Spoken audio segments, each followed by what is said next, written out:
Let's go. It's Thursday, August 14th, in the Multiverse. We are joined by two of my favorite thinkers in the space right now, some up-and-comers with some interesting ideas about the pyramids. And I'm really excited about today because I actually got another live stream dropping tonight at 7 p.m. with Tyrone, A Rebirth of the Word. But for now, we're here to talk about pyramids. We're here to talk about the possible functions of them. And we're also here to hear about Ashish just went to Thailand. I'm going to throw it to you, Ashish, real quick. Tell us who you are and what your subject is, and then we'll introduce Ciaran. Hi, my name's Ashish. I'm relatively new to the space in terms of communicating about this, but I've been working on reverse engineering megalithic structures around the world for many years, mostly as a hobby. Right now, my focus areas are on the Grand Canyon, the Giza pyramids, and the Taj Mahal, but I'm hoping to expand that because I think now is the time where we have enough information, enough people interested, and enough data has already been collected, where I think now is the appropriate time to start by trying to reverse engineer the true function of all these highly advanced technologies from ancient civilizations around the world. And we're looking at pyramid structures, thousands of them all over the world. And in addition to that, megalithic structures on top that are not pyramids, that are also highly advanced technology. And that's really what I'm all about. I just went to Thailand, and one of the interesting things about Ciaran here is that he's also got the other half of the puzzle piece, which is in Cambodia. And so when you combine megalithic structures between these two countries and what they're all about, you can get a little bit more of a picture of what maybe is going on in reality. Yes, and yeah, I'm really glad that you keep reiterating the words advanced technology because I truly believe that that's what we're dealing with. And the more we keep, going along with the idea that these are just like incredibly complex, perfect structures that are just like tombs to bury a dead guy in, it's just we're just. The thing is that the narrative's dead, all right, and we don't need to be keeping it alive anymore. Mm-hmm. And I met Ciaran, and he did our show. And there's we have a full interview with him. You can go back a couple episodes. He's got a YouTube channel, Welcome to the Abyss, and he was talking to us about the mechanical properties of the Great Pyramid and the Khafre Pyramid and the Giza complex. And that's why I thought it would be a great idea to bring you two guys together. Ciaran, tell us a little bit about you, what you do, your YouTube channel, and that kind of thing. And if I was to start, you'd say it's Ciaran. Ciaran. It's okay. Ciaran. I forgive you. It's Irish names are very funny, you know. Ciaran, got it. It's all right. But so my story is, so I was looking at the pyramids a couple of years ago. So how my background is I'm a refrigeration and I do my time in refrigeration and air conditioning. So my role is I'm a chiller service engineer. So what I do is I look at, say, the likes of chillers and heat pumps. So in regards to what I do, I can actually relate these principles directly to what you can physically see, what's going on in the pyramid.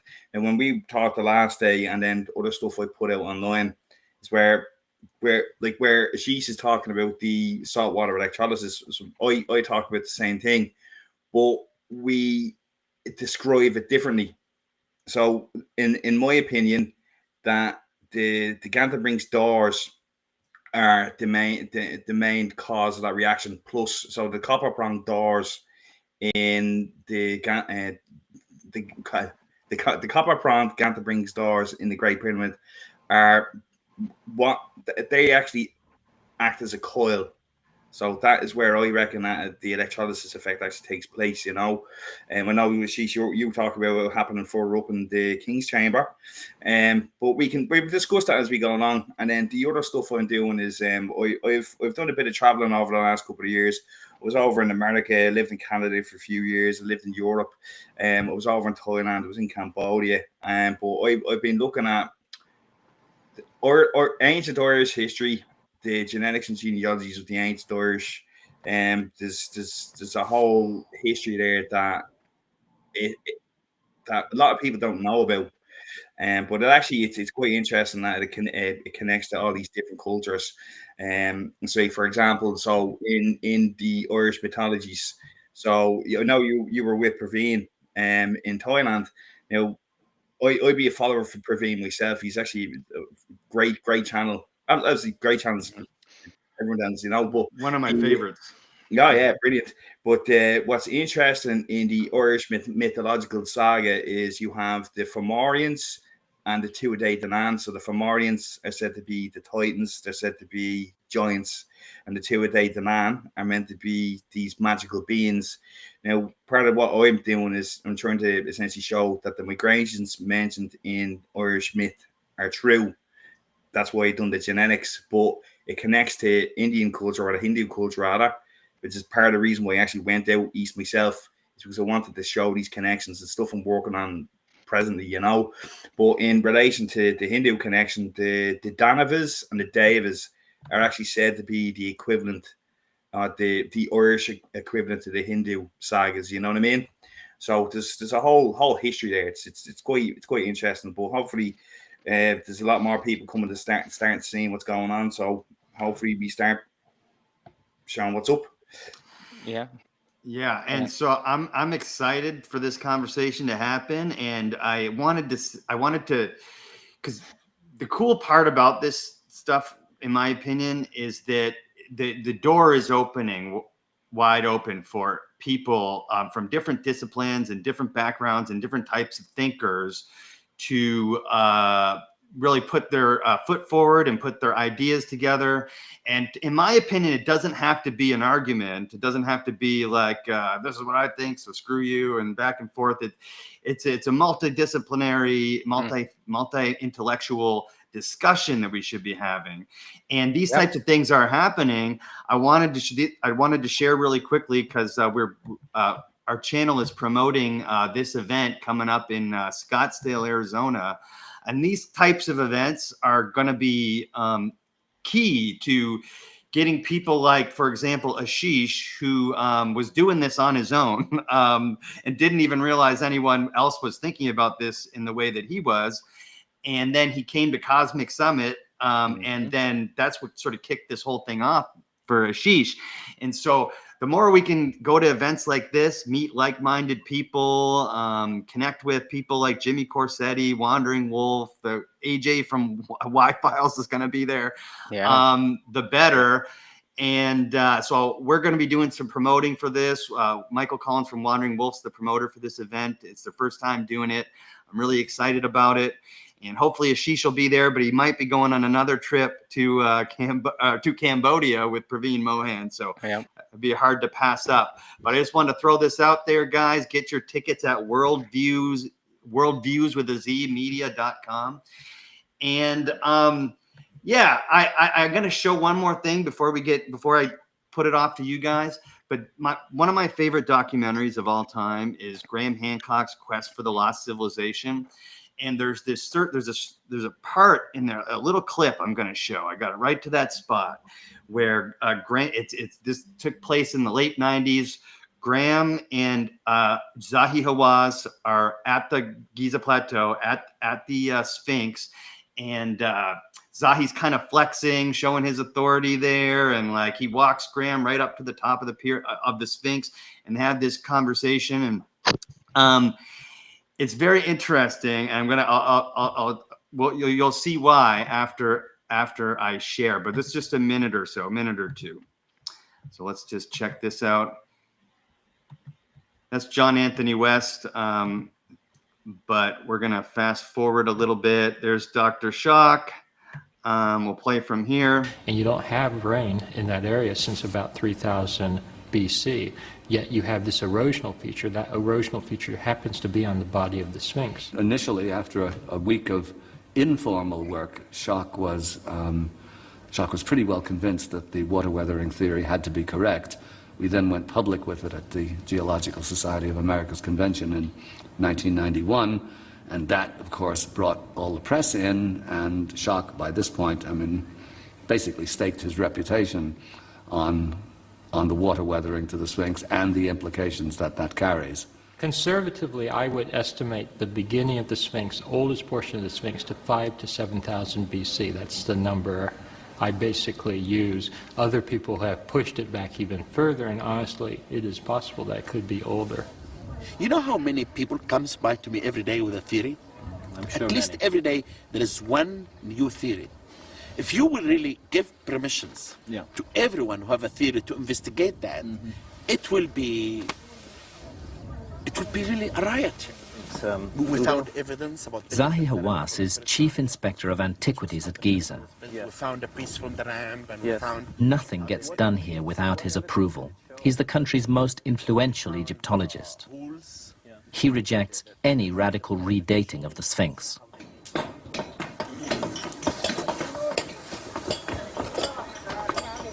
Hawass took me to parts of the monument that are normally strictly off-limits.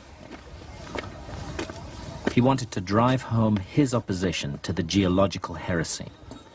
If the heavy rain is showing what's happening here and what's happening in the Sphinx, that this is what's cut at that time, I'm not really convinced in that, since Shock is the only geologist who's saying that. No, he's been supported by others. By who? Many hundreds, actually, at the Geological Congress of America. But at the same time, many hundreds who came here, really, to see that on site, they did not really agree with that. A lot of geologists.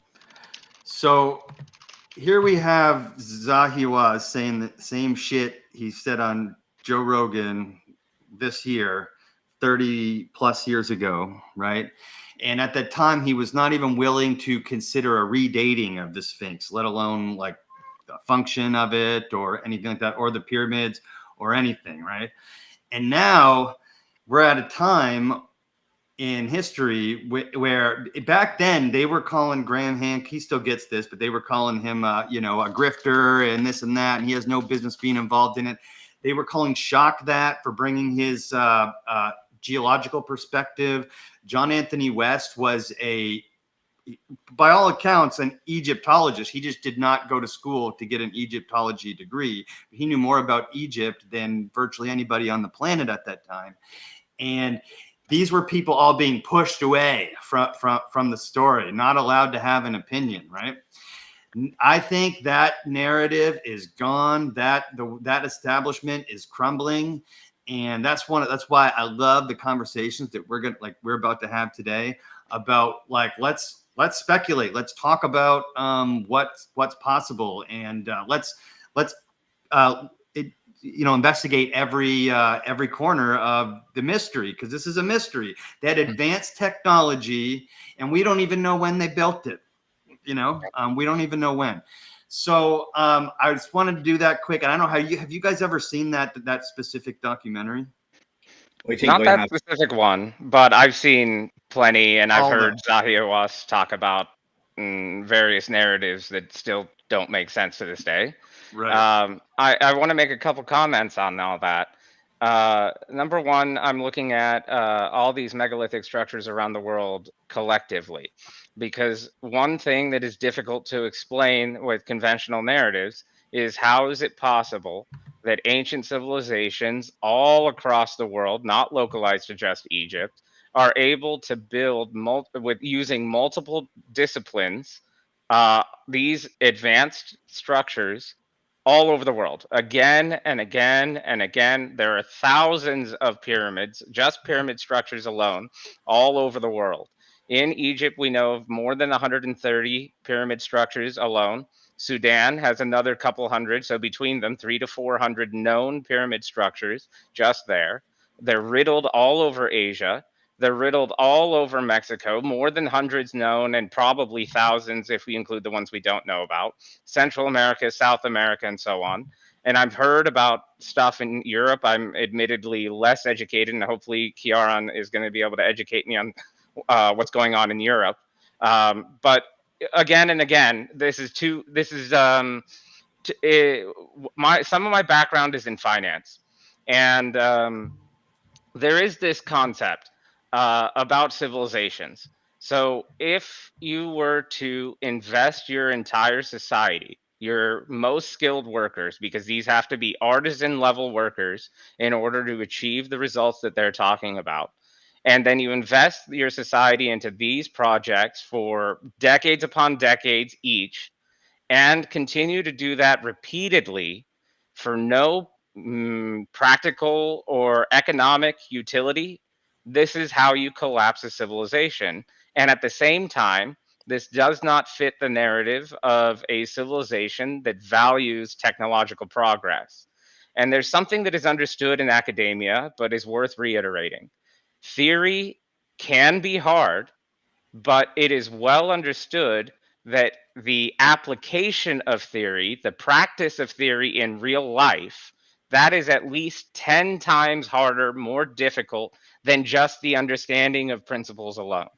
And so these pyramids are demonstrating advanced engineering in multiple disciplines. And I like what you said about these are multidisciplinary projects.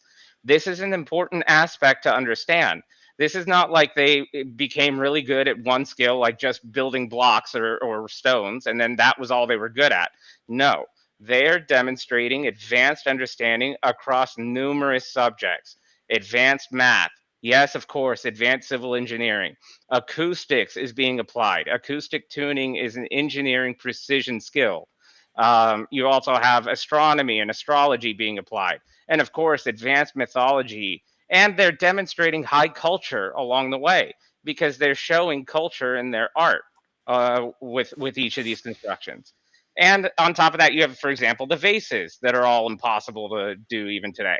Over and over, and not just like one or two. We're talking about the stone vases, not the alabaster vases.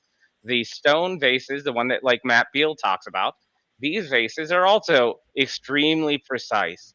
And something that I think that gets dismissed by the conventional narratives is that precision is considered to be an accident or trivial. And very often is precision, high precision, is treated like it's not that difficult. And this, if you're an engineer, you understand precision is extreme effort. The more precise, the more extreme exponential that effort becomes. And so I think it's because this is a multidisciplinary, these are multidisciplinary structures. I'm really, part of what I'm trying to do is I'm trying to get more engineers involved in understanding these things. Because first of all, if you're an engineer, I think this topic lends well to just a general engineering background, to just understand various principles. But also, if you're a specialized engineer in a variety of in any one of these subjects that they're applying on these structures, I mean, we could really use a lot of help bringing all this together. There is no way that precision is repeatedly just an accident. No, it's not. There's no such thing as being precise accidentally thousands of times. So we need to have more people that are in with an engineering background and other disciplines as well, that can really help understand and help build this argument up. Yeah, and it's very, very well said about the precision, and that's what I like about a guy like Ciaran, who's coming at this from an HVAC background. And Ciaran, did you have anything to say about like the video I showed and what Ashish just said? Well, in relation to the video, what Robert Schoch is talking about, so part of what the whole mechanism we think there, it's heat. So with the like with my theory, as I was saying, with the copper in the Canterbury's doors and the bronze oscillating mechanism. Okay, so she also mentioned the capstone, be it gold or be it some other conductive material. Yeah. Well, the thing is like when you look at the pyramids, now I've been to Egypt, I've seen the pyramids. So first thing I looked at them things, and 100% they're spaceships. They are not of this world, or nothing that we can presently explain. But when you actually take like when you actually take a step back, remove everything that you've been told, and look at what it is, you're going to start saying, hold on, there's something here. But in relation to the whole Schoch thing, what Robert Schoch was saying, I reckon that part of the process, there's multiple processes happening. Just as Ashish was saying there, is that there's multiple things happening at the same time for this machine to work. It's not just one thing, two things. There's a whole. It's interacting with the Earth, and it's just interacting with everything around it, you know. But the whole shock thing is, I reckon that one of the main functions is there's water boiling. So as the whole reaction is actually taking place, that water boils and then the vapor goes into the atmosphere. And then see with the Giza plateau, that's like let's say that's like a limestone bedrock plateau, but that's being built up. You know, like that whole area is being designed for this machine. Like as I've seen it, and I was like, when I got there, and I was like, what is going on here? And I was like, I couldn't believe it. But unfortunately, my first day there, I fell off a camel, so I got pretty bad. So I didn't really get to do too much exploring then. But there's just so much, you know. The just to put some math around it, they estimate that there are more than or around 2 million blocks on the Giza plateau. And the current narrative is that they built the entire Giza plateau up about over the course of 30 years. And so I think Ben Vanderwyck has done the math. If you were to go with that timeline for 2 million megaton blocks, that would mean you would have to be able to quarry, cut, polish, deliver, and place stones, these megaton stones, at a rate of about 1 per 5 minutes in order to achieve the timeline of 30 years. And that's operating 24/7, no breaks. Yeah, And people have to eat. You have to feed those people. You have to take care of them when they're injured and sick. You have to take weather into consideration, right? And of course, they're doing all of this with primitive tools.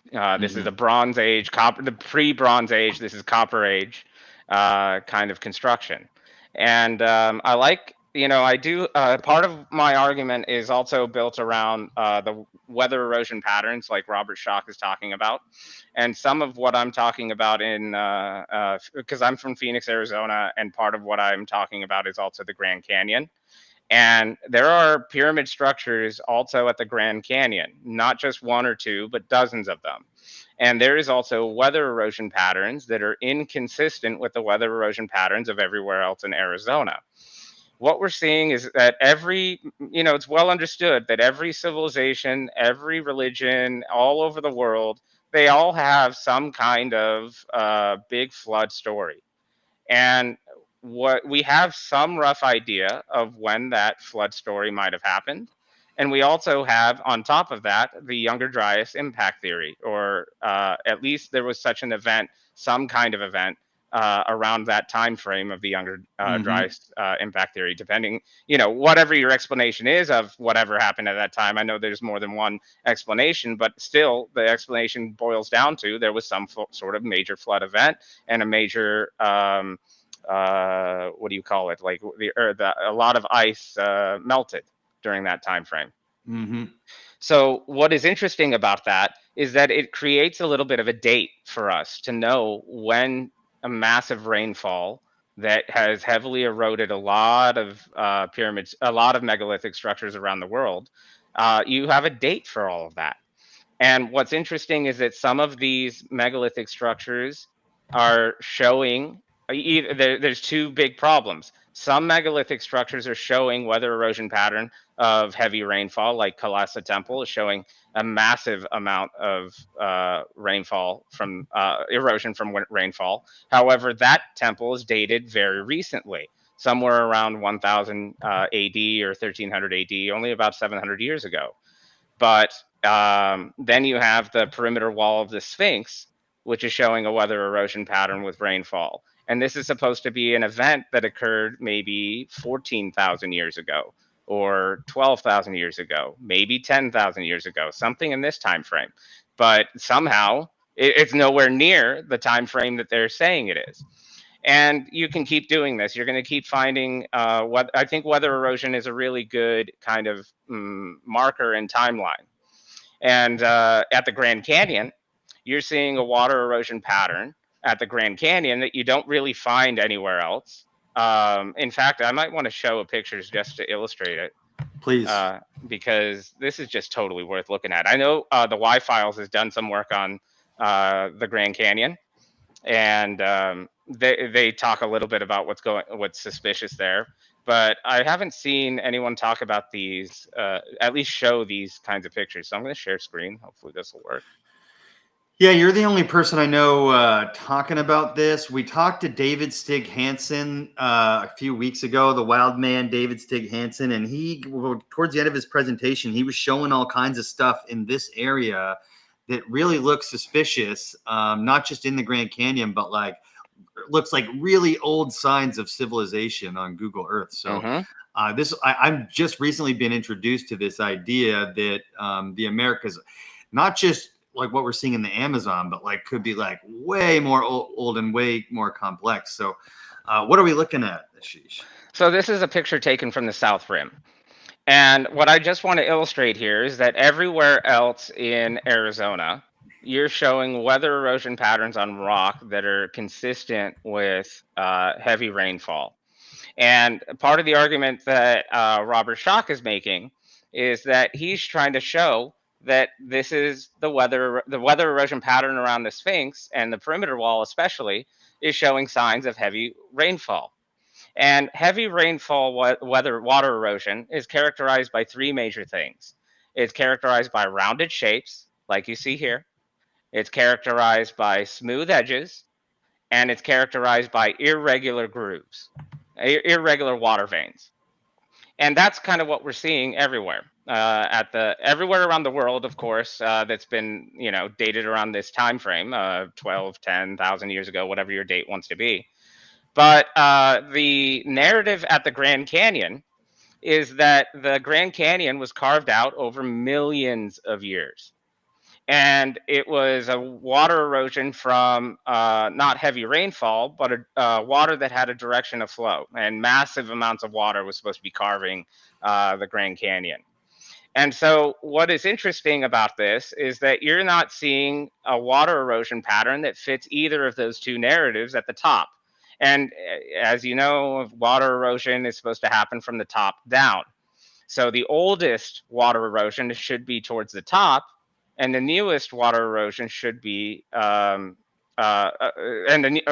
water erosion pattern with the narrative from the Grand Canyon is supposed to be top down, where a river or something was carving it, and the water it was carving it from the top down over millions of years. But none of the water erosion shows a direction of travel. And in fact, you can take a picture pretty much anywhere in the Grand Canyon, and you'll see water erosion patterns that look like this. And can you see okay, if I do this, can you see my mouse? Yep. You can. Okay, good. So here's some things that are inconsistent with water erosion pattern for heavy rainfall. And I'll get to why that's relevant in a minute.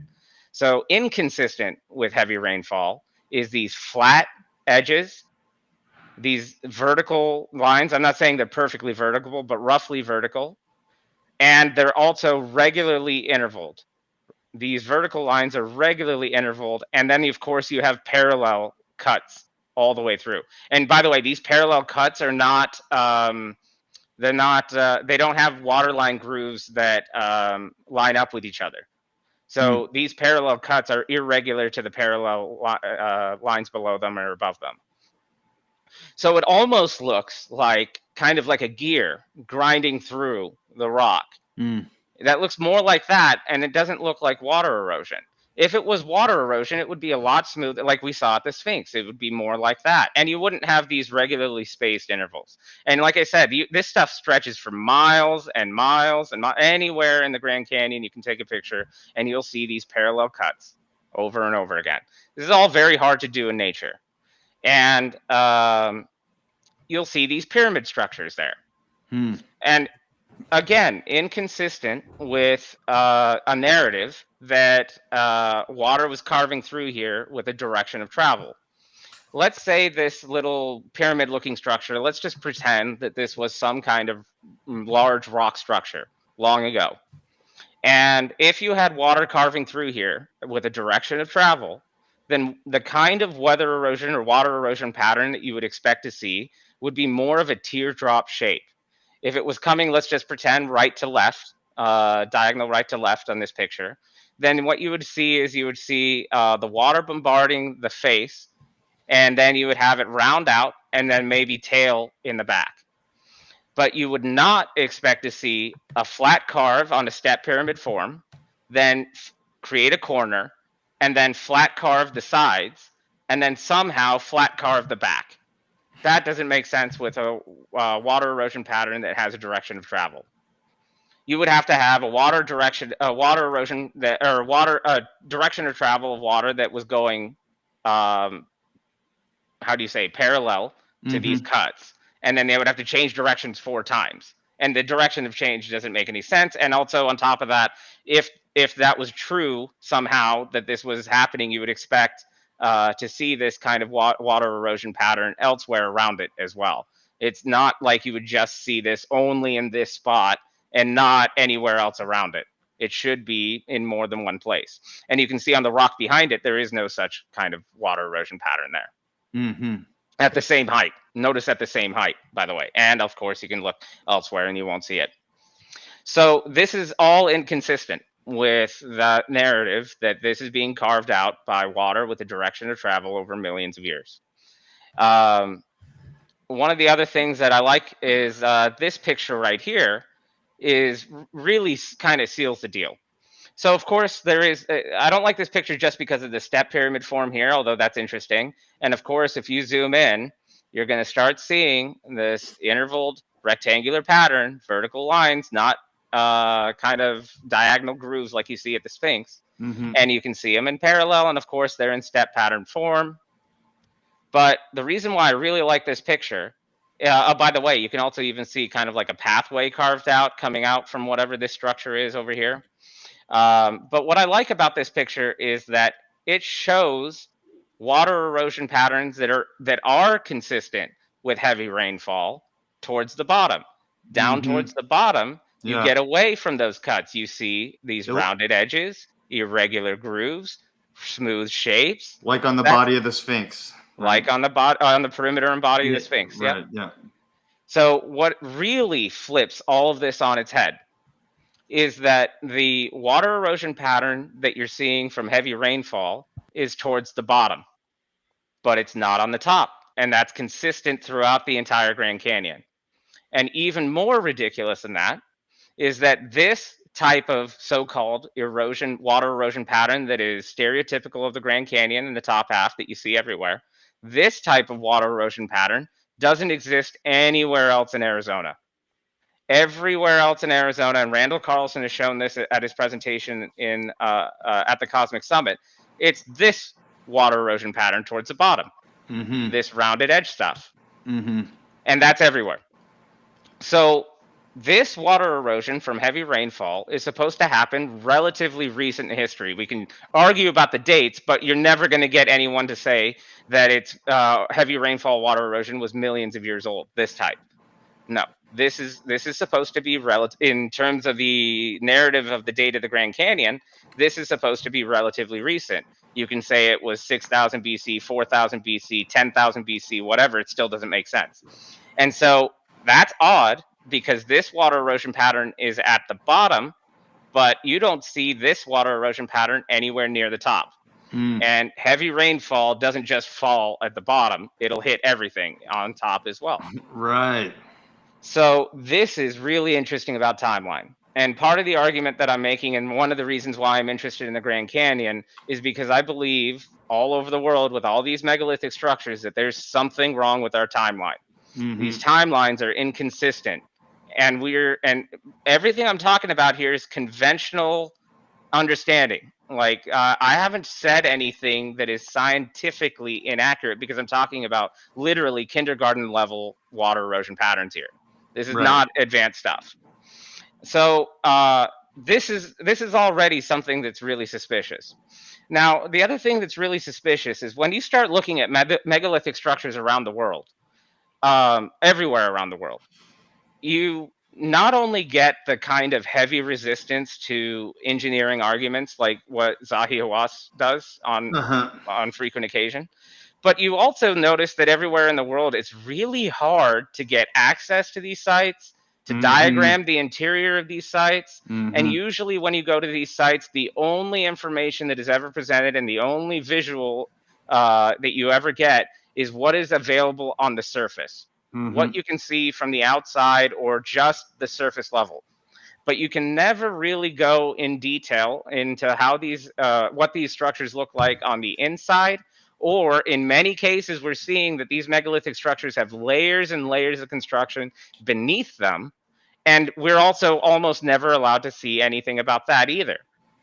And that's what we're noticing in Egypt. We're noticing it at a variety of other sites. The Taj Mahal, for example, which is something I'm really interested in, it's well understood that there are many, many layers underneath the Taj Mahal, but no one's ever been able to go and see them all. Yeah.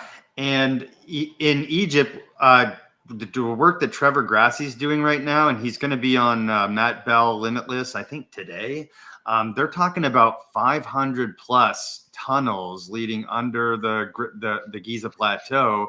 And you can tell, there's no way Zahi and everyone for the last 50 years didn't know about all that. There's just no way. We just weren't told about it, and we weren't allowed to see it. It also, when you're talking about the Grand Canyon, there's literal places we can't go, right? And then there's some kind of conspiracy tied in with the Smithsonian Institute that I saw in the Wi files that, like, I think there's some truth. I think that he left that episode with an open book there, like, because there was a cover up of sorts, and you definitely can't go to certain places there. Yeah, what's really sad, I mean, at the Grand Canyon, there's plenty of YouTube videos of hikers going out to the Grand Canyon and finding megalithic structures. I think on my X, I posted one video of showing megalithic blocks arranged in pathway form. Maybe it's worth just showing briefly. Let me go pull that up real quick. I should have had that ready. No worries. Ciaran, have you seen that? Like, Ashish is the first person to show me this stuff. I don't know if you've seen any of this stuff in the Grand Canyon before. Well, it was in the Grand Canyon a couple of years ago, and I remember seeing it was me and a few of my buddies be doing a camper van trip around the west coast of America. And I remember looking at, there was, I can't remember the name of the structure now, but it was like the Eagle structure. And I remember seeing some of this stuff, and I was like, what is going on? But now I wouldn't have as much information as Ashish has on the whole geology side of it, but I am aware of all the stories of the Egyptian connections, all the hidden stuff that's said to be in the Grand Canyon.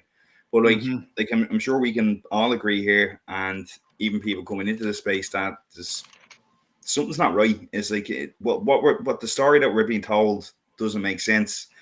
And like it's even as I said, like in our last conversation, that, like, you again, I'll come from the Irish perspective. Like how I started looking at the Irish stories was like, we are told that our myths are myths, but our stories were taken as truth up until like 150 years ago. But how that changed was essentially the British industrial school system. Is like all these school systems we see today are based off that system, you know. So this, as this is, hopefully we're going to start cracking that paradigm now, you know. At the Grand Canyon, they also refer to a lot of structures, a lot of formations as Shiva Temple, Vishnu Temple, other temples. I think there's some Buddhist names and so on, because they look oddly like temples in India. And in fact, that's how they were named by the people who named them originally. That's so wild. What was it that you were showing us there, Ashish? Can you show that again? Oh, from the X. Yeah, let me pull that up. Sorry, I was just going to put that in the background. But basically, I want to see it again. Yeah, basically what I want to say is that hikers will go to the Grand Canyon and find all kinds of structures there. And I'll pull it up again. I got to pull it up. I exited out. There's a few odd things that happen at the Grand Canyon. When hikers go out there, if they go to the wrong place, they'll end up seeing Black Hawk helicopters flying around. They'll see, there we go. They'll see, you'll also notice that most of the Grand Canyon is actually restricted, and you can't actually go see it. There's most of it. Most of it. Meaning more than 50%? I think the numbers I've seen are 90%. More than What? 90% of the all like 90%. There's a significant amount of road structures that have been built up, but most of them are all blocked off. Your pathways are heavily predefined. You're Wow. only allowed to go to the conventionally known tourist locations, and they're Uh-huh. all very heavily predefined. And Mhm. most of the other areas you can't access. You have to go there by foot in order to go there. And they'll have like signs that block them off, and there's no real reason for it. And like I said, hikers will go to the Grand Canyon. They'll find all kinds of megalithic structures of various kinds there. Arizona actually, in general, has lots of stonework, Mhm. not just at the Grand Canyon, but you'll see plenty of examples of stonework all over Arizona. There's people that have found caves. I post a little bit about this, even from the official Twitter related to the Grand Canyon. They'll talk about expeditions that have gone out there and even seen water pouring out of the sides of the walls at the Grand Canyon. And so there's all kinds of megalithic structures that people have found there, and of course, stonework is a regular part of it. And part of the argument that I'm trying to make for megalithic structures around the world is that water is a significant part of it. Everywhere in the world, not just in one place, you'll see that these megalithic structures are surrounded by water. And oftentimes, at the ones that we're able to observe, we'll find water that is artificially created, that water reservoirs that are artificially created, or water systems that travel in or under the megalithic structures themselves. We see that at the Giza pyramids. We see that at the Taj Mahal. We see that at Chichen Itza. There's a body of water around Machu Picchu. And now I think they're saying that Teotihuacan has whole water systems underneath Teotihuacan, and in fact under Mexico City, and so on. It's over and over and over again. And part of the way that we can go about solving this problem is if we start to understand that these cultures, which all figured out somehow, this is well understood, that Sorry. somehow every culture all over the world figured out how to build these things and do it numerous times, right? These pyramid structures plus megalithic structures of other kinds. Every major continent figured it out somehow. And so, what we can do with that is we can start to understand that maybe these megalithic structures are related. And one problem with megalithic structures is that they've been heavily destroyed with time. They've been heavily destroyed intentionally, religious reasons, war, whatever else. And when we get to Thailand, I'll show kind of what that looks like and why that becomes a problem. Yeah, I But messed up there. So if you want to reshare, if you need to reshare, go ahead. I just had to get rid of that. I don't know what yeah, I sure. did. I was just playing around with the controls that Mike usually does. Yeah, man. That one you showed, it looked very suspicious to me, almost like a plateau of sorts, or at least a piece of one from X. It looked like individual columns. I don't know if those were like individual blocks, but it sure looked like they were. Yep. And it's definitely And something. hikers will find caves all over the place, structures built like that, carved out of the rock, high up, all kinds of stuff. Did you guys want to get into Thailand? Yeah. I was just gonna say that image that she showed of the canyon there, that was almost like reminiscent of was it Kadang Padang? I'm not certain I've said that right, but it's just the way the pillars were. And it wasn't unlike that, you know what I mean? And It's like even the one in Indonesia, right? yeah, that's the one, yeah, Mm-hmm. yeah. But even I was thinking, like, there's one of the books I have there. Now I have to dig it out. But one of the things that they did say was that now obviously Jordan has a lot of stone temples and stuff, and one of the books I'd read had said that those structures were actually made as the covenant with the gods, and that's what the story was with them, you know. But there's just something there, you know. But like again, hopefully who's talking here is going to figure it out. Yeah, the more conversations we have like this, honest and open ones, where we're not like repeating narratives that are obviously false, and everyone knows that. Like, you know, most people, like, you get the conventional explanation of Egypt in, you know, in middle school and junior high, and you're like, what? That it never even made sense to me when I was 12, you know? And so the more we have these conversations and we stop repeating the dogma, the better.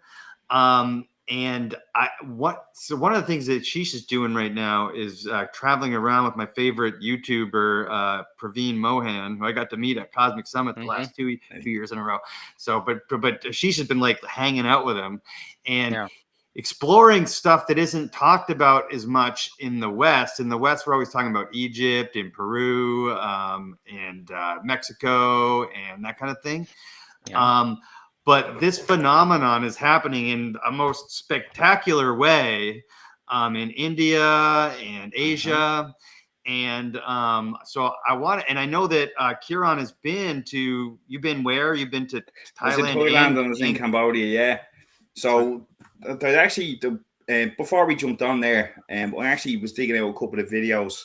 So when I was in Cambodia, I obviously went there with this, it was obviously looking for stuff, you know. And there was one thing I observed. So when I was sitting in the main temple, and I kind of, when I'm going to these places and checking out these sites, I always say to myself, as like, show me the way. And I just kind of just looking around, kind of just getting the vibe of the place. And one thing that caught me attention was there's acoustic observations in the likes of Angkor Wat. So I can't remember the name of the main temple there, but there was, as I was walking down, do you know the wall that has the churning of the milk? That's where I was walking. I can't remember the name of it. But what happened was I was standing there and I heard a bee. Now I have the video there. I'm gonna share the screen now in 2 seconds, and I'm not too sure you can hear the buzz, right? I could when I played it, when you sent it to me, I could. So hopefully we'll be able to. I'm showing the churning of the milk. It was actually at the Bangkok airport when I was there. I'm screen sharing it if you want to take a look at it, just to show it. I know what you're describing is on the wall at Angkor Wat. But this is the depiction of what's supposed to be on the wall at Angkor Wat. And I just thought it was really cool that they had a recreation of it. Yeah, at the airport, they had a recreation of it. And this is a Hindu mythology. As you can see the Hindu god with multiple arms here. And this depiction, I mean, we can who knows what this actually means, but this is a significant story in Hinduism. And one of the things that made it a little bit difficult, and part of what I'll talk about with Thailand, is that Thailand is a very Buddhist country. I believe it's more than 90% Buddhist. And the whole region of Southeast Asia long ago used to be part of India. And so one of the major problems that happened was that quite a lot of these structures in Thailand were originally Hindu, and eventually they were repurposed and became Buddhist. And this has unfortunately created a lot of damage to the original structure when this happened. And I'll kind of, this is one of the reasons, one of the issues with this is that this has made it a bit of a sensitive subject in Thailand. And so you'll notice that Praveen Mohan's videos are often getting taken down from YouTube. And I asked him about this. It's like there was a really good video he had at Angkor Wat that was taken down, and a variety of others. And I asked him about it, and he said, well, it's controversial to say that these are Hindu structures in some cases, even though they clearly have Hindu gods being depicted on them over and over again.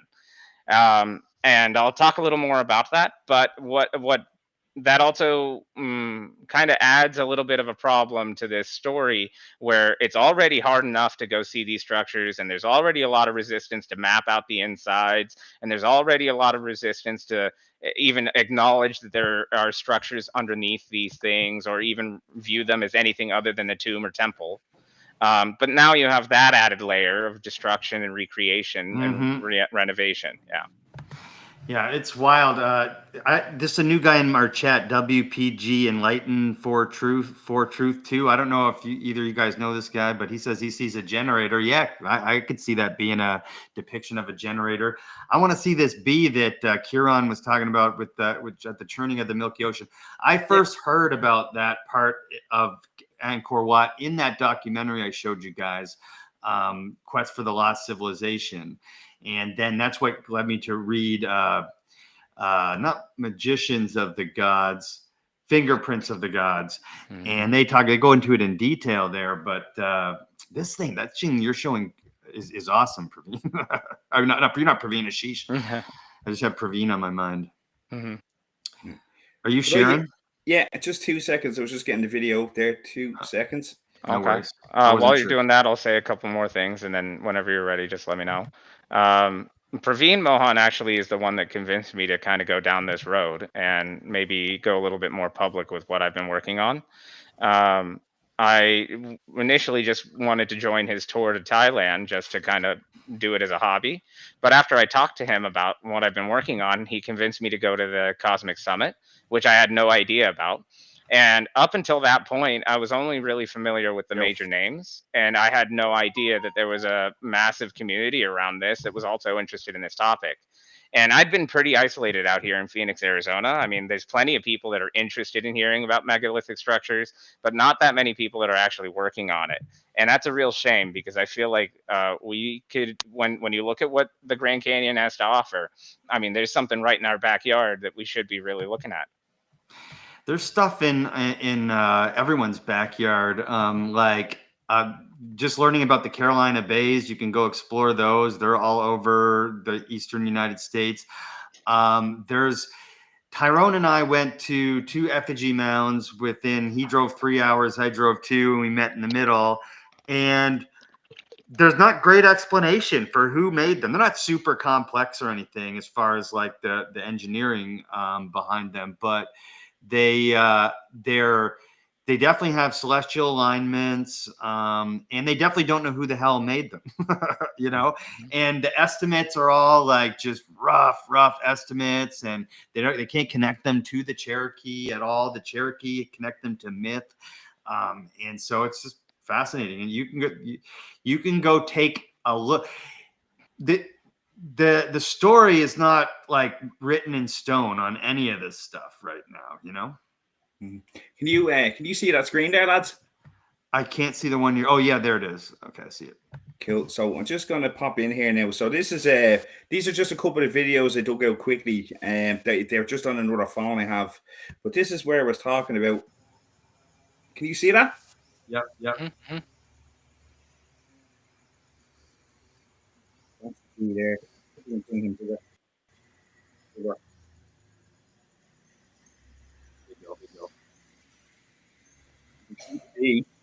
you can hear them. But when I was standing there listening to that, now that's in where the main temple is. But I could hear, and I was like, that's interesting. But there's other videos there where you can actually see there is observable acoustics, like, and see.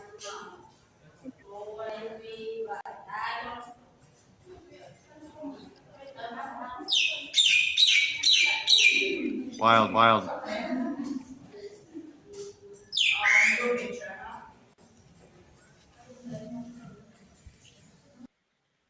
I'm just looking through there. Yeah.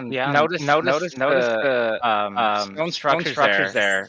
They're not really using any mortar.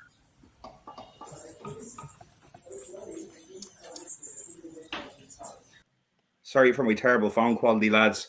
But there was just a couple. As it says, when you go there yourself, Ashish, just pay attention to that stuff. And then there's one thing that when I go to any, like, even ancient Irish churches, any place I go to, like even modern churches, I always pay attention to kind of the carvings and stuff like that. But here's one here I was paying close attention to here. Like, we're talking about cymatics here, but if you look at these like little balls and they open out, can you see what I'm doing there with my finger on the video? But all these carvings are all over the place. And as it says, when I was looking at this, and as you were saying, the same thing with the cymatics, it's all sound and water. But I'm going to stop sharing there, lads, there for 2 seconds. But there's just like, when I write down the information, I'll send it over to you where to check out, because there was a couple of temples where you can see it's almost like it's like a yoni and a lingam, and they're in 4 corners of the temple, but you can actually see runoffs to them. But there was so much when I was standing there. I think it was sandstone was the material I was looking at, but you can see so much erosion. And I was like, what is going on here? Well, but when you do go to Angkor Wat, like make sure you just take your time. Like I never when I go to these places, I try not to take tours because I find tours will take you off. Like exactly what you said with the Grand Canyon point is that they'll show you what they want you to see as opposed to letting you go explore yourself. But it says Angkor Wat just has loads of temples. But when you're when you're floating around, like you can see there's a lot of madness. Like I seen a couple of different connections between the Irish culture and then obviously the Hindu culture as well.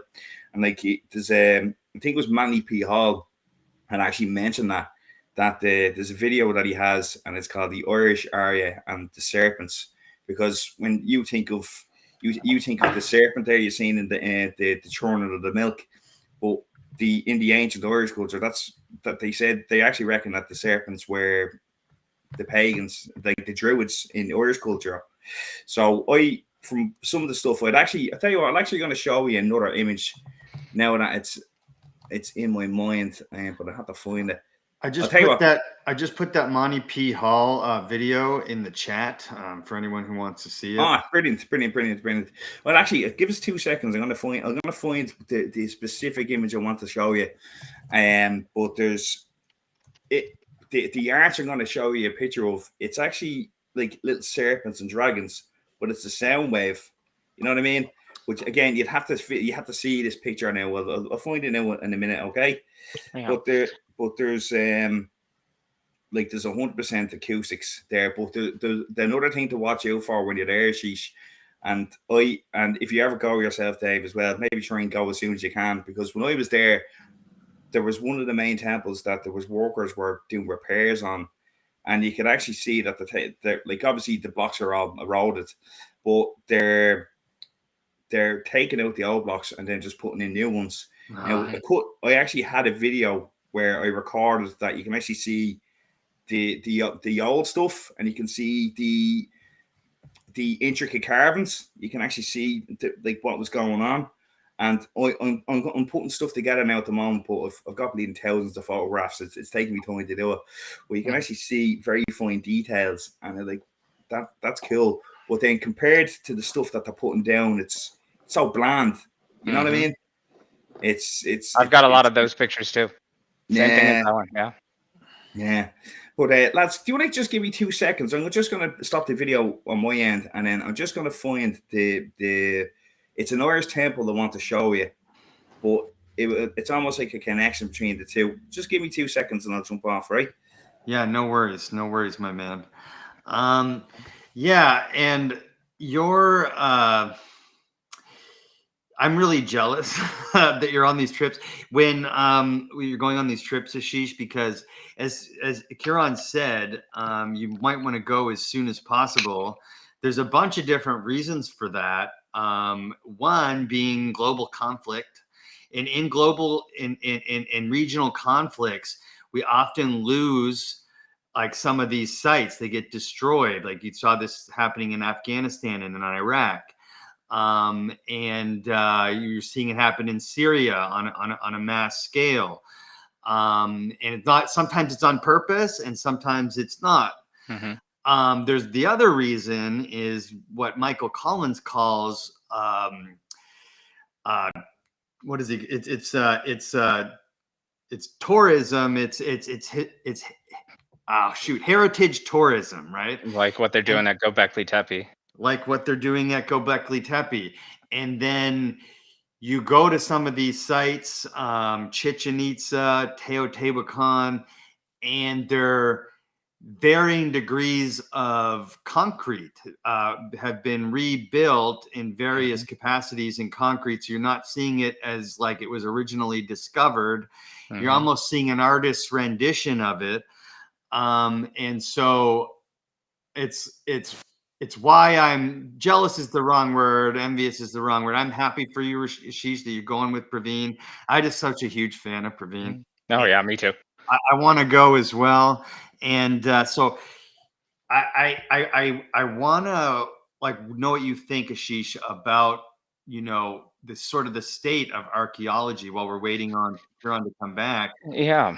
I mean, the border conflict between Thailand and Cambodia affected my trip while I was there too. Yeah. They made it too difficult or impossible to go to certain temples, and there was one temple I missed out on the Thailand side because it was right near the border conflict zone. And it turns out that, you know, some of these border conflicts are also related to the history of these sites. They're kind of fighting over the ancient sites, really. Mm-hmm. And so, yeah, I saw a lot of evidence of reconstruction and damage and repurposing of these structures. And if you want, I can start showing a little bit of that, actually. Yeah, I don't think he's going to take too long. My screen's sharing, and whenever he comes back, I can take a pause and switch off. But if you want to show what I'm showing, this is one of the sites that we visited, and clearly megalithic design initially. But then you can also see that there's this brick structure that's way newer and way cleaner. And this brick structure is nowhere near what you just saw in terms of its complexity and design. And what what you'll also see is like the carvings are just so heavily destroyed. Mm-hmm. And you'll see this all over Thailand where the heads are cut off over and over and over again. Mm-hmm. They'll do this at the Buddhist structure, even on the Buddhist statues as well. And that's just because there was a lot of war and different Western people. First, there was a war with the Buddhists, and then they came in, and then there was a war with Western worlds, and then they came in. So there was layers upon layers of destruction. And you can see integrated into the original structure the megalithic design here in laterite, the original laterite, which is high precision work with no mortar. And then you can see the rougher brick, lower quality work that was done clearly later on.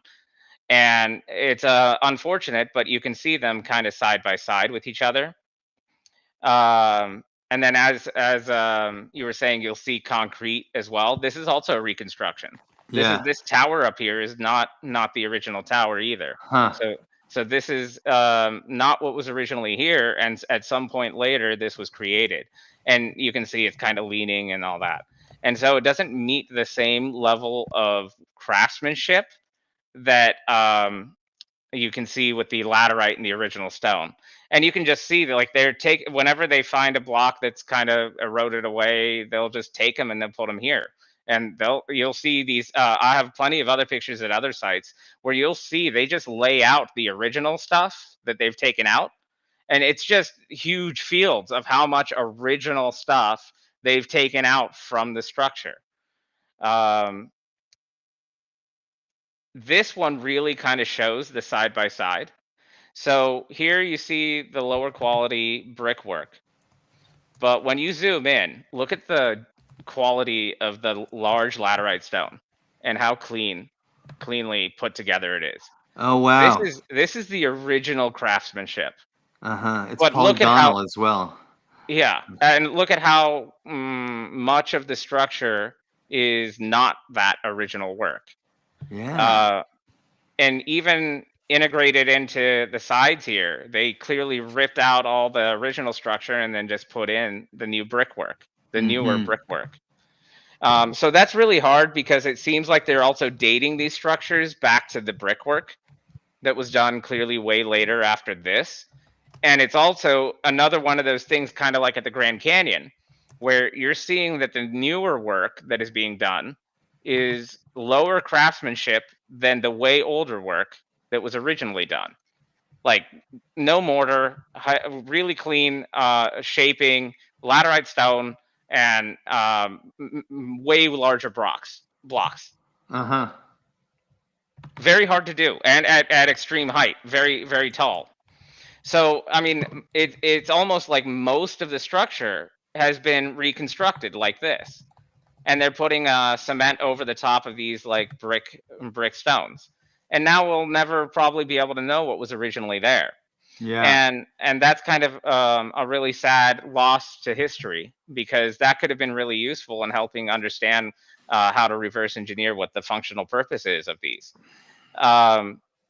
I took a few videos with Praveen, but I'm not going to show them because they have other people on the tour that were there, and they're private, so I don't want to Sure. reveal them.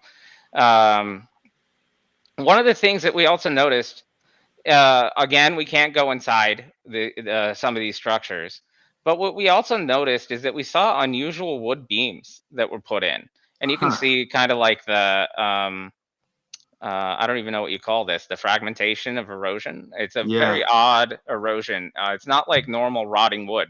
This is supposed to be several hundred years old, gone through floods, gone through all kinds of weather. But the weather erosion is not a rot style erosion on the wood beams. It does show splintering, and splintering is definitely a thing, but you would have expected with a lot of rainfall. This is Thailand. I went there during monsoon season. And this area specifically, it's well understood, this area was recently flooded as well, heavily. And yet we don't see a whole lot of rot necessarily. And also the positioning of these. Look at how these beams right here are positioned, and how odd the structuring of the beam is. It's almost like an S pattern. Yeah, and then you have weird. a perpendicular beam on the opposite side, and it looks like they're at the same height where they would intersect. Yeah. Same here and here. So interesting that this is sticking out, and interesting that this exists. No idea how to explain all that, but you can clearly see that there was an addition made right here. This part of the structure, look at the left side versus the right side. The right side is a clean cut, meaning that this was like an end to the building. It was all one seam right here. But the left side is all rough cut, which means that this left structure was added afterwards, because the interlocking blocks here aren't supposed to interact with these blocks. And you can see it on the right side as well. So they've been making additions to this after the original structure as well. And that's a really sad too, because now it's making it even harder to figure out what is real and what isn't. So, yeah.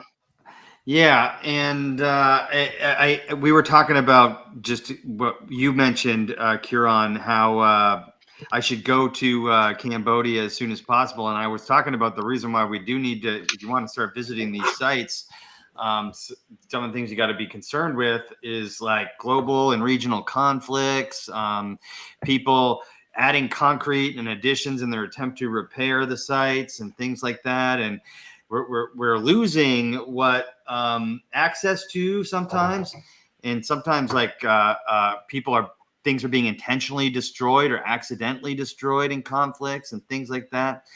And so Ashish was just showing us how we like all the evidence of that in Thailand. Did you find the video you were looking for? Yeah. Sorry for jumping off there for a second, lads. No, you're good. No, it is crazy. Like but like at the same time, it's like, is it the powers that be realize that people are starting to wake up, they're starting to catch on. A lot more people are asking questions as to what is the story here, because like as it says, from what I've seen around different parts of the world, is like it doesn't make sense. But I'm just gonna pop on. I'm just gonna show you a couple of things now. These are from Ireland. Ashish, just give me 2 seconds. 2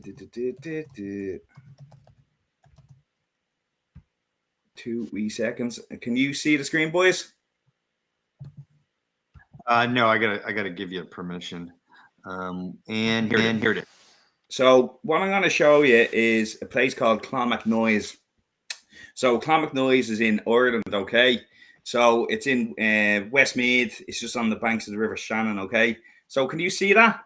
Yep. So this is what I was showing. I was talking about the connection to the Irish and India connection. So as you can see, there's a swastika there, right? But that's often old. It's an often old slab and a cross in the temples there, right?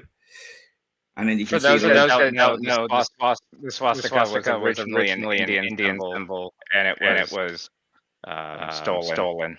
Yeah, but there's a lot of stuff kicking around. I'll show you this. I have a couple of posts there talking about the different. There's loads of swastikas in order, man. It's pretty crazy. I have a good book there. I'll send you a picture of it. But see this symbol here. Keep your eyes peeled for that when you go to Cambodia, because one of my next videos I'm going to be mentioning about this. But keep an eye out for that symbol, because it's a you see that carved in Cambodia. Because as it says, I couldn't believe when I seen it. But and there's a Buddha. This is you're telling me this is in Ireland. Yeah. This is in Clonmacnoise. This is on the cross. And they say this is a Cernunnos. I'm not saying it right. CERNUNNOS, and he's actually, you can see him in this pose, right? Well, I just wanted to show you a couple of snips there of that. But see, this video is what I want you to see. Oh wow! See there? So can you see? I don't know if I can make it bigger. Can I? Oh, here we go. That's almost good enough. So you can see the waves. Can you see my mouse pointer? Yep. So you can see the wave, right? See, it goes like that. But you can see a dragon there, yeah? Yep. See him? Yeah? Yep. But see this arch, and see the way we talk about acoustics. This thing is called the sonic arch, or it's called the whispering arch. So they say monks back in the day, they used to pray either side of this. And that's how sound traveled across this. But I just wanted to show you, just because that's for an arch right from Clonmacnoise. And then I just wanted to kind of show the intricacies of the different carvings and stuff like that. But even when you look at the Hindu culture there as well, you can see a lot of interlacing. See the likes of the lattices and stuff like that. Almost very similar in their styles. Yeah. Wow. Yeah, so I'm just going to stop sharing there. But there's a couple of other bits and bobs. I just can't find it right now. No worries. I did notice when you're screen sharing, we're echoing or something. So just wanted to be aware. Sorry about that. I don't know why that's happening, but maybe you could mute when you're screen sharing and one of us says something or whatever. But anyway, no worries.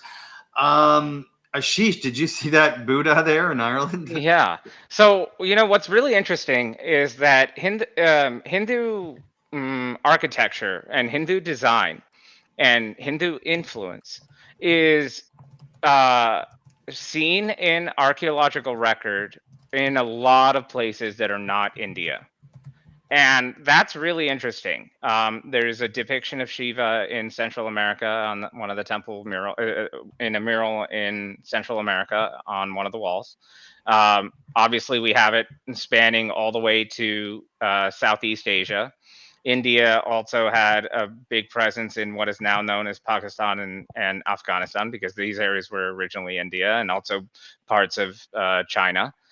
And on top of that, you also have the Buddhist formations, or the Buddhist sculptures that are also spread all over the world. And this is the first I'm seeing of it appear in Ireland, but apparently there must have been an influence all the way up to Europe long ago. And so Ciaran can explain that a little bit, can't you? So there's some of that connection. But my logic on it is that I have a pyramid theory, and then I have another theory, and it's called the out of the Atlantic theory.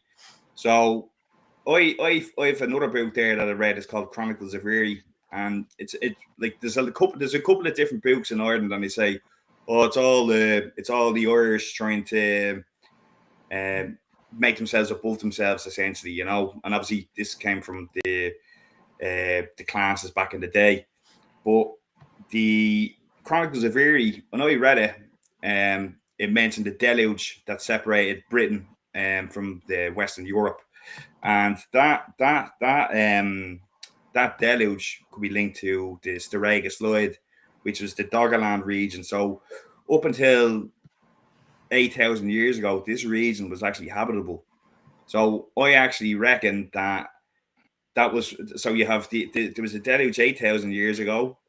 Then you have the Younger Dryas impact 12,000 years ago. But where would that have impacted?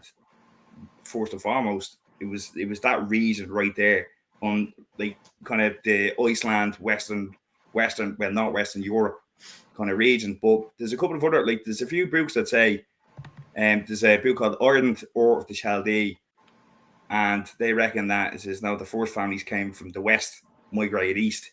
But if you look at Irish mythology, they say we're descended of the Scythians. So where's Scythia? Iran, you know? And you think of Aaron. So Ardent has numerous names. Is Bamba, Fola, Aaron, Skota. Obviously, Aaron, Aryan. You know, there's a couple of like the different connections I've been looking at. Like I've been looking at the Hindu connection. I've been looking at the Zoroastrian connection. And from what I can see, there's been migrations west to east, back and forth for thousands of years. And that's what the Irish mythology talks about. The Book of Invasions mentions the different migrations back and forth. But that's how I actually started my channel. It was like, well, I intended to prove that via genetics. And that's what myself and Dave, Mike and Dave were talking about, and Brittany were talking about the last video. And I generally talk about it on my channel, but there's one, like, the other thing I was talking about was if you look at the megaliths in Western Europe, they all look like they start from the west and spread east. And then when you look at America, it looks like the mound culture, they start from the east and spread west. So I reckon that it started that. But I do think that we're looking at like when you think about the world today, people seem to think that the world has always been as it is. Even when you hear people talking about climate change, climate's changing. Of course it does. The planet's billions of years old. Like, do you think it's gonna be to stay the same for forever? No, because the earth wobbles, right? So earth wobbles closer to the sun, gets warmer, tilts back, gets colder. That's your 26,000 year cycle. What is that called? The great year. Precession of the equinox. Yeah, the great year. Yeah. So, like, you think about, like, you have your seasons of your standard year, but you think about the great year, you also have seasons. You know what I mean? So, like, I think that there's been, like, there's so much, like, we like people haven't even thought about there, but I'm not that easily trying to thought there. So there's just like there's so much there that it's just like, as it says, there's just so much there that we need more bodies than just as says talking about it. But then to really think about like what, like, see the likes of the books that I've been mentioning there that were said no, it's all bullshit. I think they're the likes of the books that people really need to start saying, like, hold on a second, like, maybe we need to start thinking there might be some sort of truth in this, as opposed to just saying no, it's not worth my time to read. Because I say it's not worth your time, you know? Yeah, and you see these connections in Irish mythology that are explaining a lot of the things that we're now starting to uncover about human civilization, and and obviously, like, the Irish culture has been like oppressed in a major way, and all of that was, like you said, derelict to myth, and say, oh, this just myth, that the goofy Irish made that up or whatever, right? And it's like, you can find these connections to Hinduism, to migrations patterns, to genetics, symbolism, all within the Irish culture. So it's just, to me, one other lens to look at a greater picture of what this has been. And what we are, and what we've been doing. Go ahead, Ashish. Yeah, I mean, what you're describing here is pretty advanced understanding of astronomy and astrology. Mm-hmm. The telescope was invented in the 1600s. At least that's the conventional understanding. But the engravings on a lot of megalithic structures, the intricate carvings and stuff, they show telescopes, and these things are supposed to have been built like 1,000 years ago or more. Right. So part of what I was saying at the beginning is that there's something wrong with our timeline. And in India, we have carvings showing Europeans coming from other lands long ago on structures that are 700 or more years old. Yeah. And other cultures as well. And one of the other things I was going to show is that even the the carvings of Buddha, they adapt and change across time and region. And that's pretty nuts, because it could, one of the things I'm trying to do is I'm trying to find patterns across all these megalithic structures.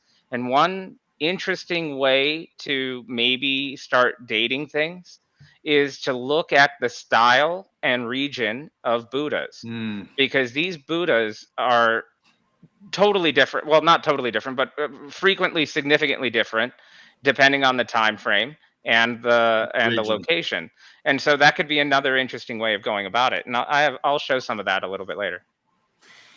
Yeah, I'm looking forward to that, because I think that's an interesting lens to look at it through when we're talking about dating stuff, especially things that are connected across like continents and whatnot. Even in in Mesoamerica, there's myths of European type looking people traveling there too, from like way in prehistory.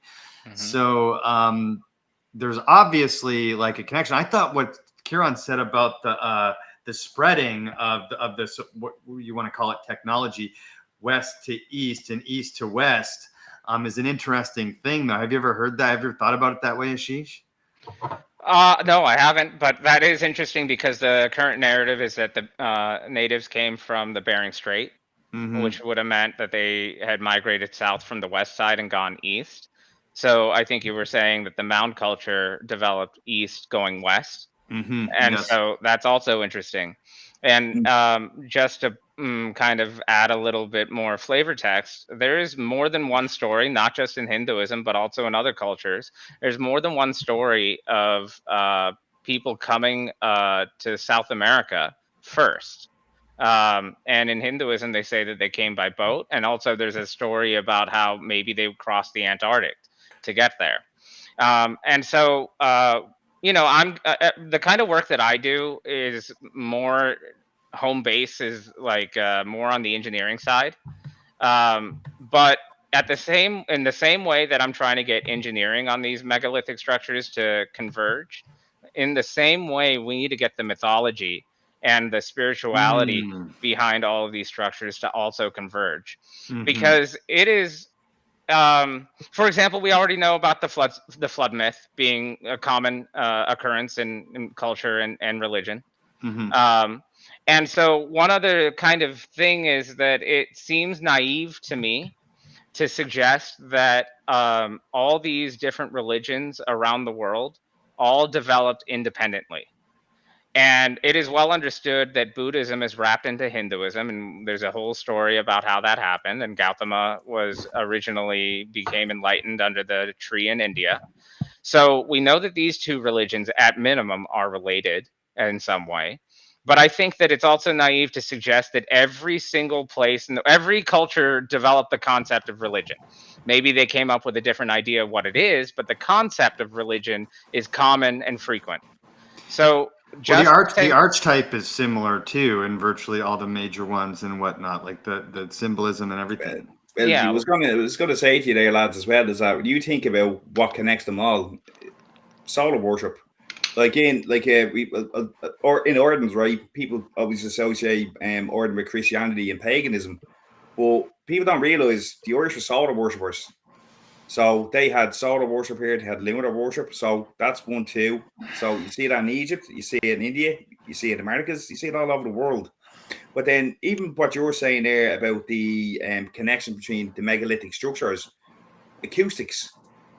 Acoustics is, I reckon it's the acoustics, because my pyramid theory is, I reckon the thing, it's part of the copper bronze. It's an oscillating mechanism. It rings like a bell. It amplifies Earth's signal. That's what I think is going on there with that machine, But then if you look at anything else, and even what Tesla was doing, it's like I reckon it's taking a low tone and amplifying it. Like I was talking to my mate Peter, and fella's a godlike genius, brilliant. He's super engineered, amazing. I was his apprentice, you know what I mean? I worked with him for years, and he put it best. We were sitting there talking about it one day, and he the way he said it was is that when you look at what connects people, right? Any Oasis fans here, like, or even any particular favorite band, when you go to a gig, right, and everyone's going to say this gig, their main song comes on, everyone is in there, and this is what Peter said. He says everyone is in there, everyone's one, everyone's all unity. It's like, yeah, let's have a good time, you know what I mean? But that's that energy. That's the energy you suppose you want to amplify, you know. Mm-hmm. That's what I reckon is going on. But there's a fella called I'm not too sure. You've ever heard of James Swagger? I don't think so. Well, I'm gonna put that into the chat there. There's a fella called James Swagger, and it's Megalithic Acoustics, and he was the one that was talking about all this stuff. That's I knew about it. I play a bit of guitar, so I've an understanding of how music kind of relates to frequency and how electric guitars work and stuff like that. I wouldn't be a great musician now. I can play a few tunes, but I understand the principles of it. But what James had said, he says that when you look at, say, again, I'll use the Irish example of the zigzags. He reckoned that these people were in, say, the amount like Far Knox or Newgrange, and he reckons that the people were actually having ceremonial fires and beating drums, and that's what they were doing. So you can actually see sound waves. So that's what actually like he actually reckons that this, like, that's where the serpent being this actual sound wave came from. You know, so there's so, like, as it says, what I think it is, that's what we, in my opinion, that's what we should be looking at. But as it says, it's when you think about energy, what is energy? Everything is energy. It doesn't it doesn't go anywhere. It just changes its state. So you've got acoustic energy. You know what I mean? Acoustics, like how, like you, like, I think it's almost like a perception thing as well. That I think people need to change. It's like, well, like, what are we? You know what I mean? And it's like to me, from what I can see, we're electromagnetic beings. You know what I mean? So, like, you have a brain. Like, how do you open, how close your hand? That's electrical signals doing that. You know what I mean? That's your brain sending your signals. Like, even when you meet somebody, good vibe off that dude, good vibe off that young one. You know what I mean? That we had a good time. Yeah, that's what it is. But, like, even, like, again, as it says about, like, acoustic energy, sound waves. You think of how do we see? Like, we can only see a small bandwidth in the electromagnetic light spectrum. You know what I mean? Like, there's just so much, and, like, it's all relatable. But I do think that there's been a deliberate attempt just to separate everything. It's like everything. Like, it's almost a deliberate thing to keep us distracted, to keep us separated. You know. Yeah, and I feel like those, and I'll pass the buck to you, Ashish, really quickly. But I think you're spot on. And Ricardo Calvario writes about this in his book. I can't remember what it's called off the top of my head right now. But all these structures, even modern churches, are built with an acoustic, semi-modern, not like some of the newest ones, but like, churches in the UK and stuff like that. They're built to amplify resonance. And I do believe that in some way, these structures, because we're both electromagnetic and we're spiritual, and spirituality is a part of that, in some way amplifies the spirituality of the human, right? And that's what chanting does. That's what structural acoustics is for. So I do think that's a big part of it. Yeah, so I agree that acoustics is a common pattern at megalithic structures all over the world. So for sure, Chichen Itza, Taj Mahal has acoustic tuning, and so on. There's many that do. What is interesting about all of these different principles, you start looking at these nagas and these snakes that are also common appearances across megalithic structures. Sound waves, yeah. There you go. So one of the things that I'm seeing is that all forms of energy seem to play a role in these megalithic structures, not just the acoustics. I'm in some of my work, I've been demonstrating that infrared light is there, They're demonstrating that they understand light as well. Angkor Wat has light games that it plays all over the place. Acoustics is a sound wave, and you also have to think about how this is currently string theory is not really accepted in physics as a true understanding of the universe, but it's getting a lot more steam. And everything that we're looking at, it originates as a wave, or at least our understanding of it is a wave. Light wave, sound wave, electromagnetic wave, gravity wave. It's all waves. Everything is a wave. And we understand that, at least that much, we understand pretty clearly. And so, for example, the shadow on Chichen Itza, when it hits just right, creates that snake wave pattern going up the stairs. And of course, we know the stairs is acoustically tuned. Then the picture that Ciaran showed of the sound wave on that arch. Yeah, so this is clearly being demonstrated in practice, not just in the ornate design.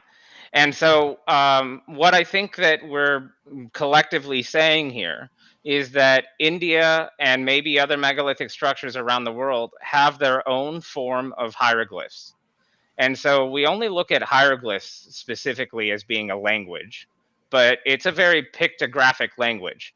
And in my opinion, something that I think that Praveen Mohan does a really good job promoting is that India also has its own form of quote unquote hieroglyphs. And it's these heavily ornate designs, and most Indian structures are carved every square inch. Like it's in extreme detail. Extreme. And I kind of want to show a little bit of that here. I'm screen sharing it. Unless you want to comment. Can I just comment on something you said there? Have you ever heard of have you ever heard of the electric universe theory? I've heard of it. I subscribe to simulation theory, but yeah. Yeah, well, I reckon the electric universe theory is legit. Like, but as it says, like you think about it, it's like again, what is consciousness? What does your brain do? Waves. You know what I mean? So, you've got your alpha beta waves and stuff like that. Sorry, Ashish, I can't let you carry on. Yeah, I actually did a lot of work in AI, modeling AI off the human brain, and maybe at it wouldn't make sense to do now, but maybe at a later date I'll do a presentation on that and kind of describe what I've talked about when it comes to my ideas on consciousness and evolution, in my opinion. But what I wanted to, and that's for another conversation, but what I want to show here is the monkey temple that we went to in Thailand. And this is kind of harkening back to some comments that we were saying about how these structures have been rebuilt and reconstructed over and over again. And so we've lost a lot of information. So this is so I have to be a little careful here.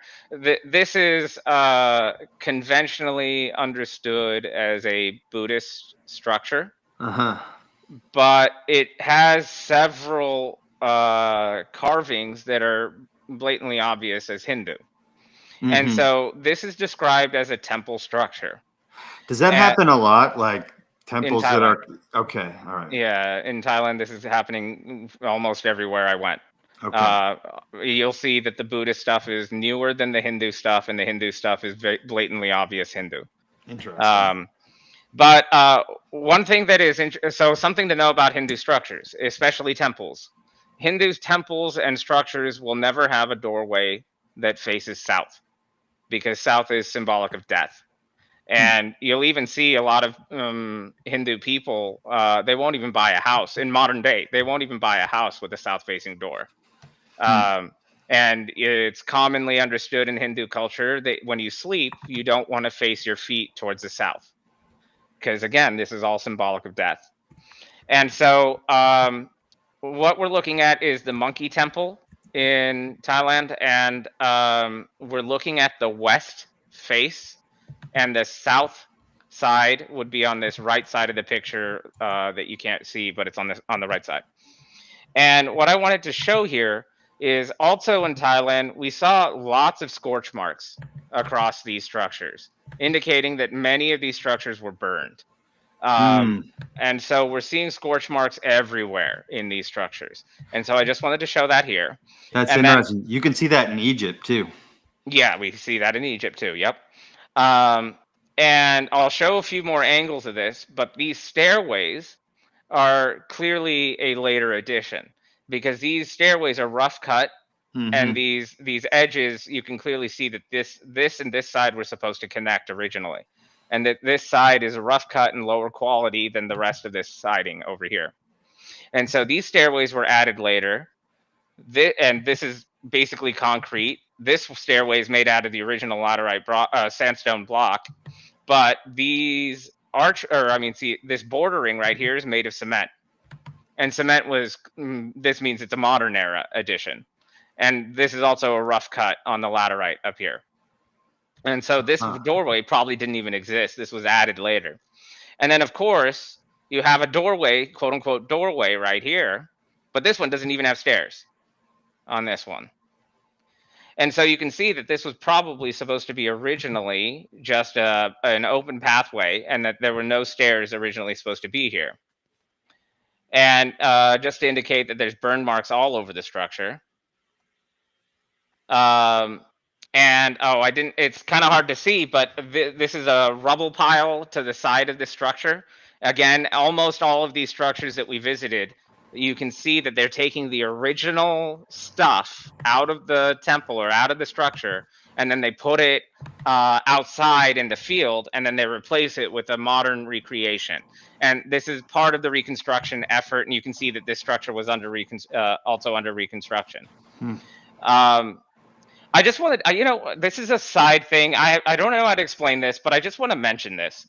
If you've seen Praveen Mohan's videos, especially the ones that he's done in Sri Lanka, he's shown cuts, not really cuts, but like scooping, really thin scooping in the megalithic stone architecture in Sri Lanka. And he's even got a video where he's showing where it looks like a giant hand, literally a giant hand, just scooped out a portion of a giant megalithic rock. And it's even got like the handprint right on it and everything. and yeah, it's nuts. And it's a giant hand. And almost like they were scooping out butter, but this is some sort of like megalithic hard rock. And so that kind of scooping thing, like this is not a cut. This is some sort of scooping mechanism of some kind that's doing this. Almost like this rock is soft as clay, kind of like that. And so I just wanted to show that because this is just sitting out in the rubble on the side. Yeah, that's weird. And this is known as the Monkey Temple, and you can see what looks like maybe Hanuman, or at least a monkey figure in one of the columns that is just sitting outside in the rubble pile. And this arch shaping right here with little flares coming off of it is very stereotypical of Hindu design. And then they also show that they had interlocking systems. And what I wanted to show with that, actually, let me go back. It's easier to see on this rock. All over Thailand, you'll see that they have holes that are not spiral cut. All the holes are pegged, meaning all these holes right here, they have lines that go inward to carve them out, not spiral like they were drilled.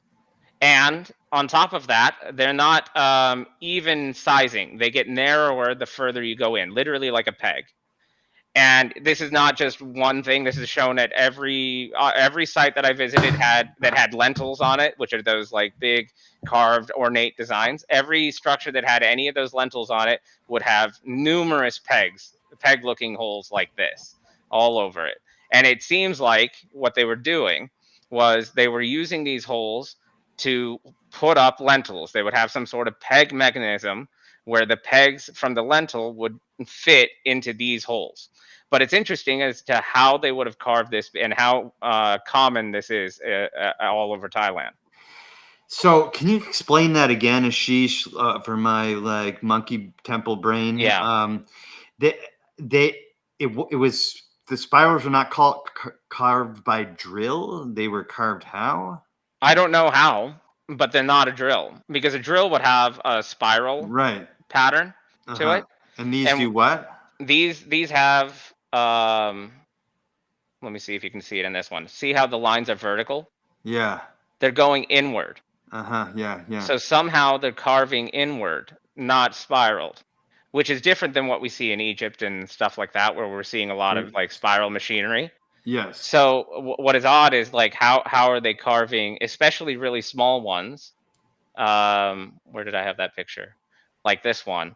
And I'll show some pictures that demonstrate this clearer a little bit later.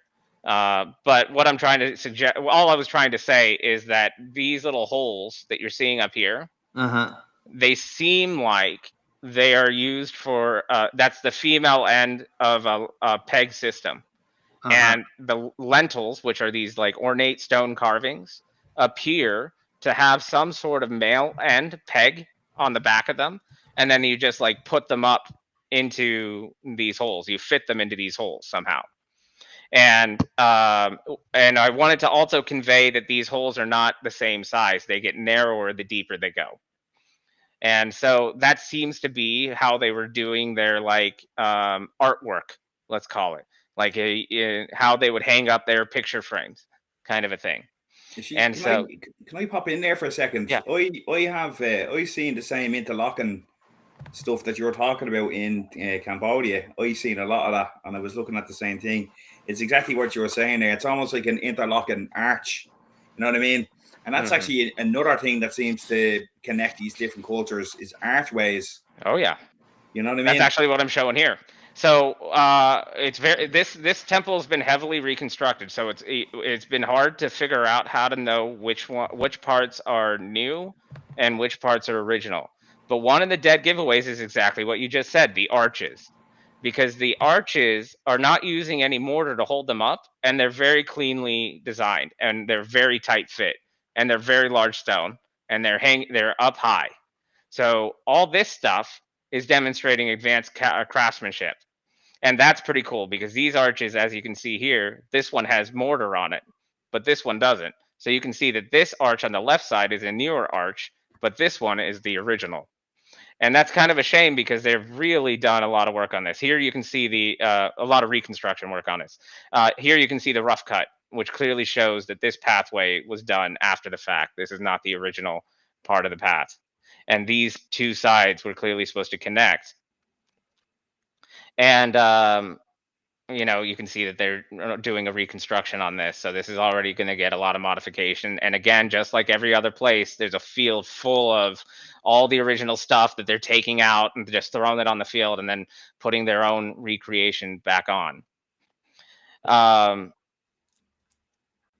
And you can also see the reconstruction on the original rock too. Look at how poorly reconstructed this laterite rock is with really thick mortar all the way through. And you can see the same thing here on the stairs. By the way, now we're looking at the south end. And this is what I was saying is that if this is a Hindu temple structure, this entrance would not really exist because you shouldn't have a south end entrance. And you can see the poor craftsmanship of the original laterite rock that they clearly just took from somewhere and then reconstructed it as best they could. And you can just see the craftsmanship is nowhere near the same quality as look at these arches on the side. Like this arch right here. These arches are showing way higher craftsmanship than this stuff right here. And the same thing with the stairs. And so that's a big shame. I really wish that, you know, they didn't do this much damage to the original structure. Ashish, can you zoom in, see where the gate is? Are they? I can't see those either side there. That's like almost like when I was in Cambodia. They have see the arts. They've loads of them that you can actually see. There's interlocking. They all interlock together. So I'll show that too. Yeah, you have it. Yeah, okay. Oh yeah, I'm just showing. I'm going through a progression here. Yeah, so I'm just showing the outside stuff first. I'll show their interlocking mechanisms at better pictures at another site. Right. But I also want to show that these carvings. By the way, this is sandstone right here, not laterite. And so sandstone is around a 6 or 7 in that range on the Mohs hardness scale, which puts it right up there with the other megalithic rocks that we're seeing from other megalithic structures like basalt and granite, puts it in that range. And so you can tell the difference clearly between laterite and sandstone. Is very easy to see. Laterite on the left, this porous rock, and which is a lot softer, and then this sandstone work, which is much harder to do, and they're just carving into it like it's butter for them. And this is all over. And then of course you can see that this is cement right here, and it's low. Even the cement work is lower quality work than what we're seeing on the original sandstone.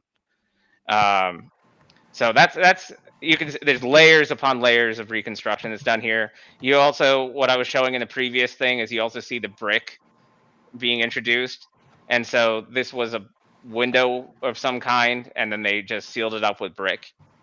And you can just see again low quality work by comparison. Some pictures. Another thing that, I mean, just to kind of demonstrate how much has been destroyed, look at how big this is. Supposed to be a pyramid structure originally, and all that's left is basically the base and maybe one level above it. But you can imagine that this thing was supposed to go all the way up to the sky, and that's really sad because you can see how clean and intricate the megalithic work is. You can see the dark stone rock here even has curvature on it. How big is the base of that thing? That would give an idea of how tall the thing was supposed to be. I mean, this is a human for scale right here. Let's call this person like 5'10". Yeah. And again, most of it looks like it's destroyed. How much area did it cover? Like how wide? I don't have the exact numbers actually. I don't have it off the top of my head, but it's huge. It's huge, massive. I would say it's. I think I recall them saying it was bigger than the Giza pyramids, the surface area. And then this is what's on top. That's what's left. This is at the top of the platform. We're not allowed. They're normally not allowed to be up here, but we were given access. Praveen Mohan's special access, and and one of the things I noticed is that so even the flooring looks like it's new. So whatever is even all this is not original. They're covering up what was originally there, and it's even more sad. And one thing I wanted to, I love rocks, and I think that there's something to be learned from rocks as well. So a lot of the structures in Thailand, and I'm sure also in Cambodia, since they follow a similar style, they're using laterite as the porous rock. And in my previous discussions about the Giza pyramids and the Taj Mahal, I give an explanation of why I think porous rock is often used, like the limestone and sandstone, limestone in the pyramids and sandstone in the red sandstone in the Taj Mahal. So this is just a broken off piece. The broken pieces are sitting up here. And so you can kind of see the inside guts of the laterite. And I like this picture because it demonstrates a couple things. Number one, you can see how porous this rock is, which is great at trapping sound waves. But number two, you can see the why can't I say this word? Oxidization. Thank you. Of the iron in this rock, and it kind of gives you a good feel for just a level or concentration of iron in this rock, and how you can imagine oxygen bubbling through this rock over time and oxidizing it, creating these brownish patterns. And so I think that's really interesting, because if you've heard some of what I've said about the Giza pyramids and the relevance of oxygen, this is and the relevance of a porous rock, this is kind of an interesting way to just visually see what that looks like. Can I ask you a question? Now, obviously we both factor in the granite and quartz into both our pyramid theories. So obviously quartz under mechanical stress, that's your piezo, that's your effect, right? Well, have you ever looked at that type of effect on the likes of not pyrite, what's it called Brock again? This one is laterite. Oh, laterite, yeah, sorry.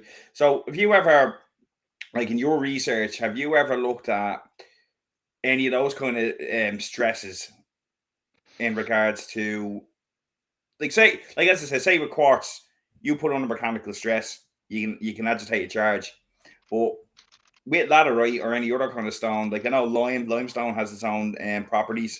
I've never personally looked at laterite, but I do remember seeing laterite in Cambodia and Thailand. So I'm just thinking, it's like they obviously had a reason for you, like as you were describing there, they had a reason. But like, what is there something else that we're missing in regards to why they used it? Like, is it something chemically? So I haven't looked too much into it because this is my I just got back from Thailand, and this is my first introduction to the construction of Thai architecture or archaeology. So most of my work is in Grand Canyon, Egypt, and Taj Mahal. But all I can tell you is that this is a composite material that has a variety of things in it, including quartz. I don't know the percentages, but just by the look of it, it would seem that there's a large concentration of iron as well. And that in itself might be indicative of maybe conductive properties. But I would have to research this, and I haven't had that time yet. It is an interesting thought, though. Yeah. Yeah. So what's interesting is you can also just see again side by side the primitive work up top. You just look at how less skilled that work is compared to the blatantly obvious original stonework towards the bottom. Even this newer, cleaner looking stone, even this is done like a recreation. This is not original. And so you can just see how quickly and easily you can see the gaps increase in the construction. You can see the stones get smaller. You can see there's less shaping, especially rounded shaping, which is harder to do to make these rounded edges clean. You'll see a lot less of that on the modern work. So in other words, the important key point here is that the older work is more advanced than the newer work. Mm-hmm. And that is crazy. And in fact, the newer the work gets, the worse it looks.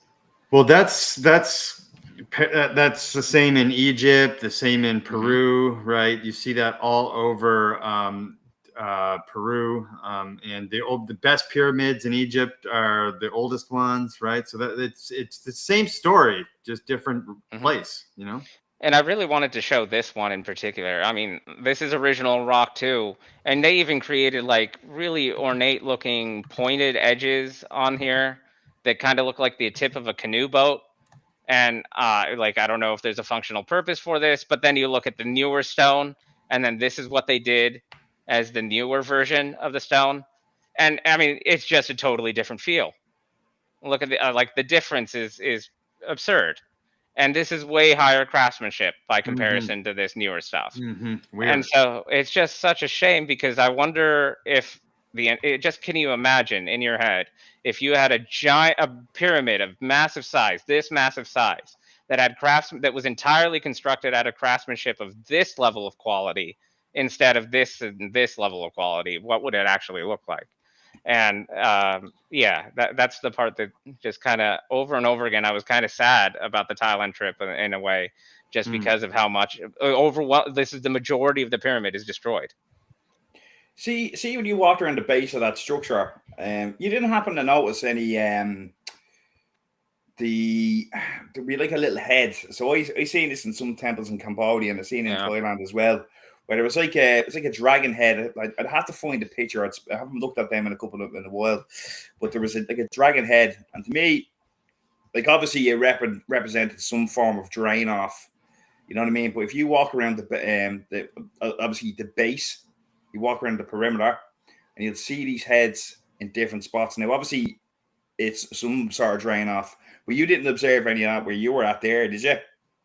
I didn't see dragon heads per se, not the way you're describing. I did see carve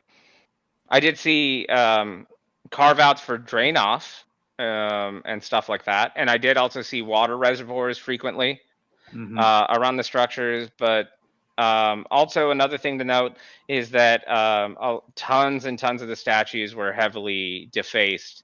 Like there was a place I went where there were, I don't know, hundreds of Buddha statues, and every single one had their head cut off. And so like I can't stress just how, I can't over exaggerate just how much has been destroyed and lost, which is really sad. So there could have been here, but it might have been just cut off or destroyed. I mean, we're looking at least 2, possibly even 3 different building, I don't know, builders at this one site here. Mm-hmm. So, yep, at least 3 different builders, maybe more. Wow. Yeah. This is the Dharma wheel. I kind of posted about this on my X. You did. I said calendar, but what were they? What was everyone else saying? I didn't get a lot of feedback. I'm still a nobody. What did Praveen say? He just nodded his head. He was very careful because he knew he was being recorded a lot. And so many of his videos have been taken down, especially his Thai and Cambodia videos. And so he's being particularly sensitive about, I mean, I'm a nobody. I can say whatever I want, but he's in a position where he has to be respectful of their culture. Okay. And so he will often not confirm things that will create a lot of controversy. Do you see things taken down? You think things are taken down for political reasons, like or It's mostly religious. I would say that this is separate. This situation, at least from what I've heard so far, is separate from the conspiracy theories that we've talked about before. It seems to be that there is because Thailand is 90% Buddhist. It's important that and a lot of these temples carry significance to Buddhism. It is important to be respectful of that. Because if you try to indicate in the wrong place that these are originally Hindu structures and have served Hindu purposes and were repurposed as Buddhist, saying something like this is what typically, or something that would convey an idea like that would typically be problematic. Interesting. Okay. How many of these little columns are there? Do you There's know? 29. Okay. So that's an interesting number because that's 2 squared plus 3 squared plus 4 squared. 2 squared. That's so 2 squared plus 3 squared plus 4 squared. That's 4 plus 9 plus 16, and that's how you get to 29. And it's prime. And it's a prime number, exactly. And so it's an odd situation. What they found is that if you put this horizontally and you put a stick in the middle, it'll work as a sundial with an accuracy of maybe within a couple minutes. So that's pretty interesting. When I looked at it, though, first of all, one thing to note is that this is a recreation as well. This is not the original. Okay. And so I have some pictures from the Bangkok National Museum, and they show this. This is called the Dharma wheel. How much of this is original? Is there can you point to the original part? Or is it? My understanding is that none of this is original, and even the reconstruction was damaged. Oh, geez. And it's been worn down. Okay, that's what I was looking at. Then I was thinking maybe the bottom half was original and the top half wasn't, or something. But no, and I think that I don't know where the original is, but even in the National Bangkok Museum where they recreated this again, even it's in better condition. And when I took pictures of that, I noticed differences from that one compared to this recreation that they're showing here. I don't know of any pictures of the original, and what I've heard is that the original, or I think what has been confirmed, is that the original was broken into multiple pieces, and this is what they tried to make it look like when they put it together, and they created this reconstruction here. So, or at least this is what it's supposed to look like when they put all the pieces together. And this was found at this site. This is known as the inner pyramid. The one that I was showing before was the external pyramid, or the outside pyramid. These are just kind of the names that they give them. This is known as the Dharma wheel, or Dharma chakra.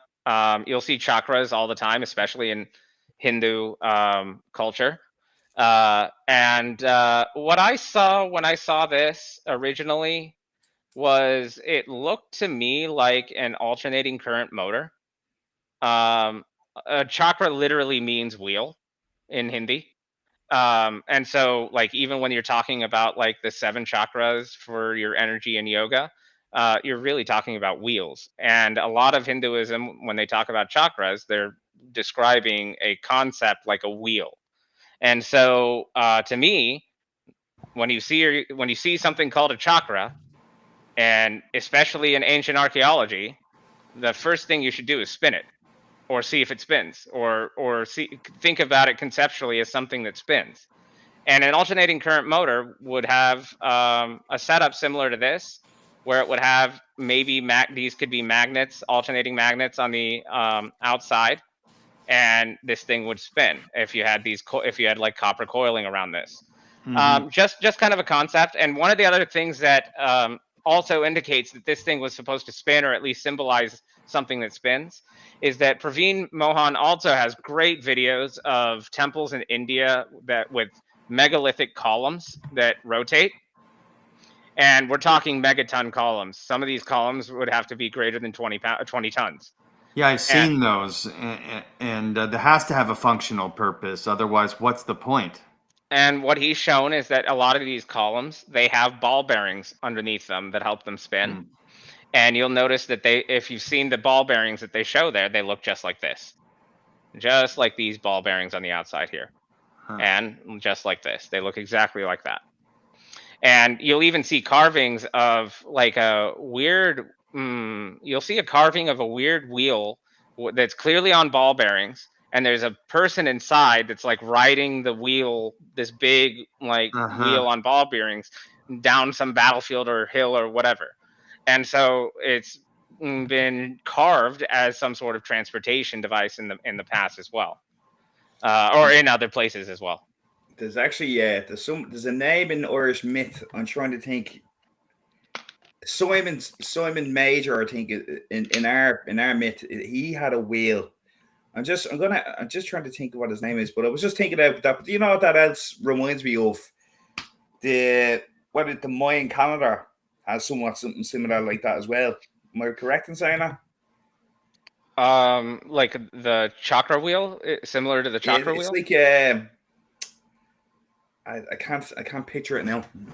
I know what you're talking about, and that's why I called this thing a calendar when I first looked at it, was because it reminded me of the Mayan calendar. I'm gonna see if I can find a picture of that while Ashish keeps talking. I'll take the praise. Yeah, exactly. And again, this structure has been heavily eroded around. So you can see that there was rock here, but there was clearly some heavily, intricately designed plastering that was supposed to go on top of it. And almost all of that plastering is just gone. Like 95% of it is gone. And you can see that they even had carvings like this that were there. And here's those cymatic patterns that you were talking about. And those guys have no heads. And they have no heads. Yeah, that's a very common thing to behead them. There was a section. Where's the cymatics? Sorry, I didn't see that. These like little curly things. Okay. Could I steal for 1 second just to show what Ciaran was talking about? Go ahead. There is a resemblance, I must say, right? Oh wow. Yeah, there is a resemblance. So I don't know if somebody more patient than me wants to do a detailed comparison, but there's a resemblance for sure. But even what Ashish was saying there about the electromagnetic connection there, if you look at that wheel there, look at the points. Yeah. North, south, east, west, and then you got your almost like a compass. Yeah, it's almost like it'd be interesting to get the dimensions off that. You know what I mean? And then see what, and obviously the type of stone. But I just had a quick Google. It was the fellow I was thinking of, Mug Ruat or Mog Roth, and his name means slave of the whale.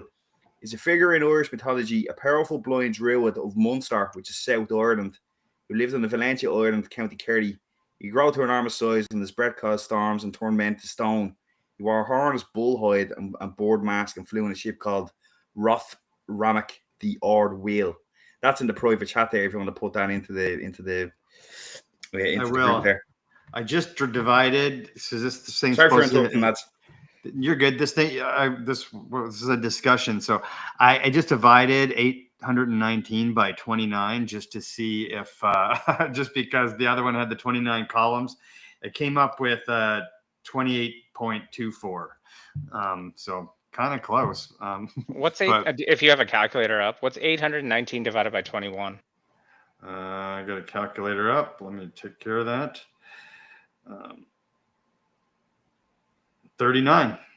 Right on. Yeah, right on the money. 39. Oh, interesting. I was just counting the center blocks. The I don't. How do you describe it? You know how there's like a carved section in there that is separated by vertical blocks. Yeah, they're rectangles. Yeah. Yeah.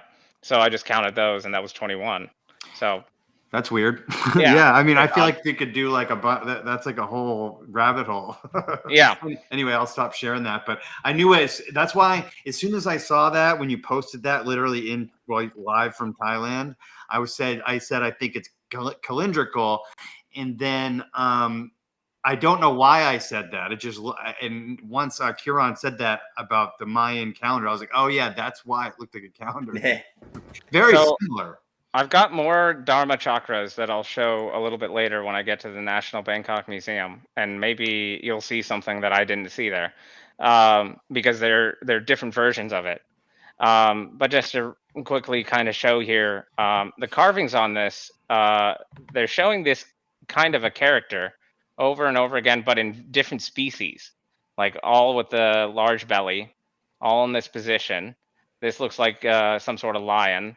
This looks like a monkey, and then there's this human-looking person over there, and they're all near each other.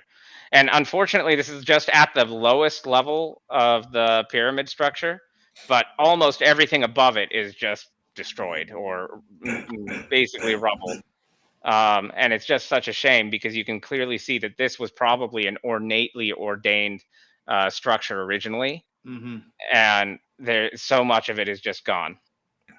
And who knows what kind of story was being told here, and why is the Dharma chakra found in this location near this big structure? And of course, we see the ornate, maybe cymatic patterns showing up as the bordering at the bottom. And here's one section that we saw that looked like it had some of the second tier carving still intact. And you can start seeing shaping on the megalithic stone, rounded shaping, which again would be harder to do than the reconstruction work that they were doing. And you can clearly see that they had ornate plaster all through. That should have been, this entire structure should have been ornately plastered, just like you see at the very bottom. And it's just a shame that literally only at the bottom is any of it left, and everything else above it is just gone. And this is what it looks like now. Other than just a few sections on the other side that I showed that had the plastering, this is what remains. Whatever this is. Still huge. This is still massive. I don't have a person for scale here. Still a huge structure. Whatever's left. But unfortunately, like, completely gone. But some things that we did see is that they had, again, on the fields to the side, they had a large, collection of the original stones, and they were just sitting in the field, and you can start seeing the shaping, and this is sandstone, so this is going to be on that hard rock scale in that 6 or 7-ish range. And you can see the shaping on it, and this is supposed to represent a naga. It looks like this is all naga shaping. And here's the interlocking block system that you were talking about. So you'll see these on in the previous photos, and what I'll be showing is that you'll see these borders around doorways all the time. And so if I zoom in, you'll see that they have these like vertical line graves. So this is clearly the right or left border. This looks like the right border of a doorway. And you can see that they had an interlocking mechanism, and this is the piece that was supposed to be on top. If I zoom in, you can see that this piece was supposed to interlock into that piece at the top right here. And this would have, if you flip it upside down and interlock it into here, that would have been the top border piece. And so you can see that this is not only hard to carve, look at how big this is. This is going to be heavy as all hell. And on top of that, they have a clearly advanced interlocking system, and they're not using mortar. And these things are held in place for thousands of years. It's only because of human action that these things are destroyed. This is what's left of a table, I guess, or some sort of table-looking structure. I just gotta cut you off real quick. We just got our first super chat, $20 USD. I've only had access to super chats on the channel for 3 days. We've been officially monetized by YouTube, and so thank you so much, Jim Fry, for that $20. Just made my day. I just wanted to see if it worked. Thank you very much, Jim Fry, and we'll be live again tonight with Tyrone at 7 p.m. if you want to join us. Well done, by the way. Yeah, thank you, man. A lot of hard work. A lot of hard work. Just some more examples of the interlocking system and just the size of these stones. Pretty insane, especially to lift them up and put them in place somehow. And not just one or two, but so many of them. Right. And I just wanted to show the reconstruction work that's clearly primitive by comparison. I mean, it's just not even close. And there's entire structures that are reconstructed here, just like this. I've been to Chichen Itza twice, and I didn't realize so much of it was reconstructed until Michael Collins told me. And now every time I look at these sites, that's the first thing I'm looking for is like, what's the old stuff because it's better, and what's the new stuff, you know? And then in original stone, you'll see, you can see the craftsmanship here already improved, and you'll see water reservoirs quite a lot all over the place in this site. And water reservoirs are something that I am specifically looking for, especially at large megalithic sites, because that seems to be a common pattern. And so whenever I see this, that always tips me off that, hey, there's something going on here. Can I just add into something there? See, I think I mentioned earlier on about the Giza plateau, and if you, is it like, I'm sorry, with the Giza plateau, and anyway, I reckon that they were using flow control for the subterranean chamber via the Giza plateau by using blocks to increase the level and then control the flow. But also looking at the likes of that there, I reckon that there was somewhat similar. Like again, we were talking earlier on about the connection between the cultures, but like you think of connection between the cultures, fertility, like water is part of that, you know? Yeah, actually, it's a good thing you mentioned that, because I should have said something before. When I was showing those carvings on the side of this particular structure, let me go back to one of them that kind of shows it, like this one. Every single one of them seems to have a large belly, and they're in this position. And since you talked about fertility, one of the ideas here is that because every single one of these is in this position and has this belly, this seems to have to do with something to do with pregnancy and birth, because this would be an ideal gravity way of giving birth. And this is actually how it was done in India a long time ago, and still is in many places. And so this is, and they're showing multiple creatures doing it, not just the human.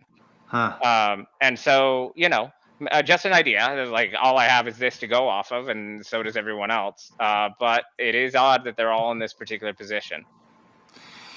Yeah, and like we think about memes now and how memes are so effective in communicating like an idea, like one picture.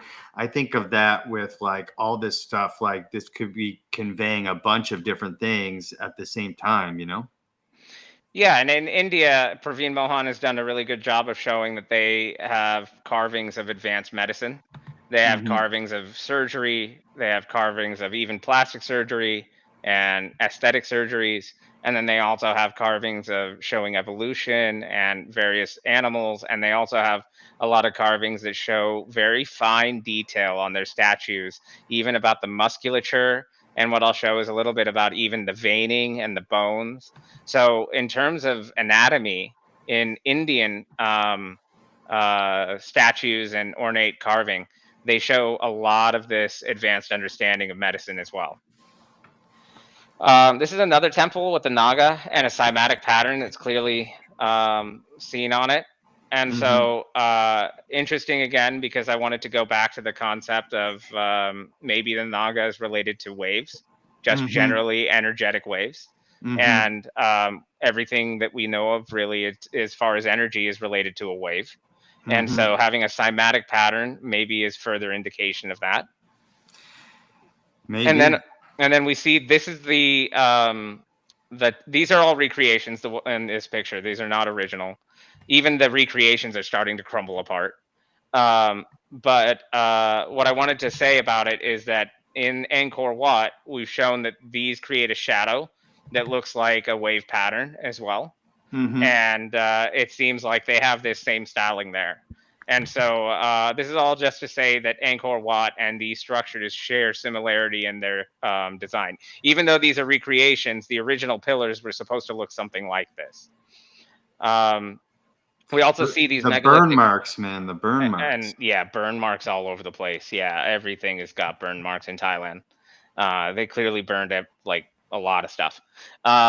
This is a better shot of like those peg holes that I was talking about. So these things were everywhere. And these rocks are sandstone rocks. So again, we're going up on the hardness now. And these things are elevated in the air with no mortar, and they're held in place. And these are going to be at least a ton.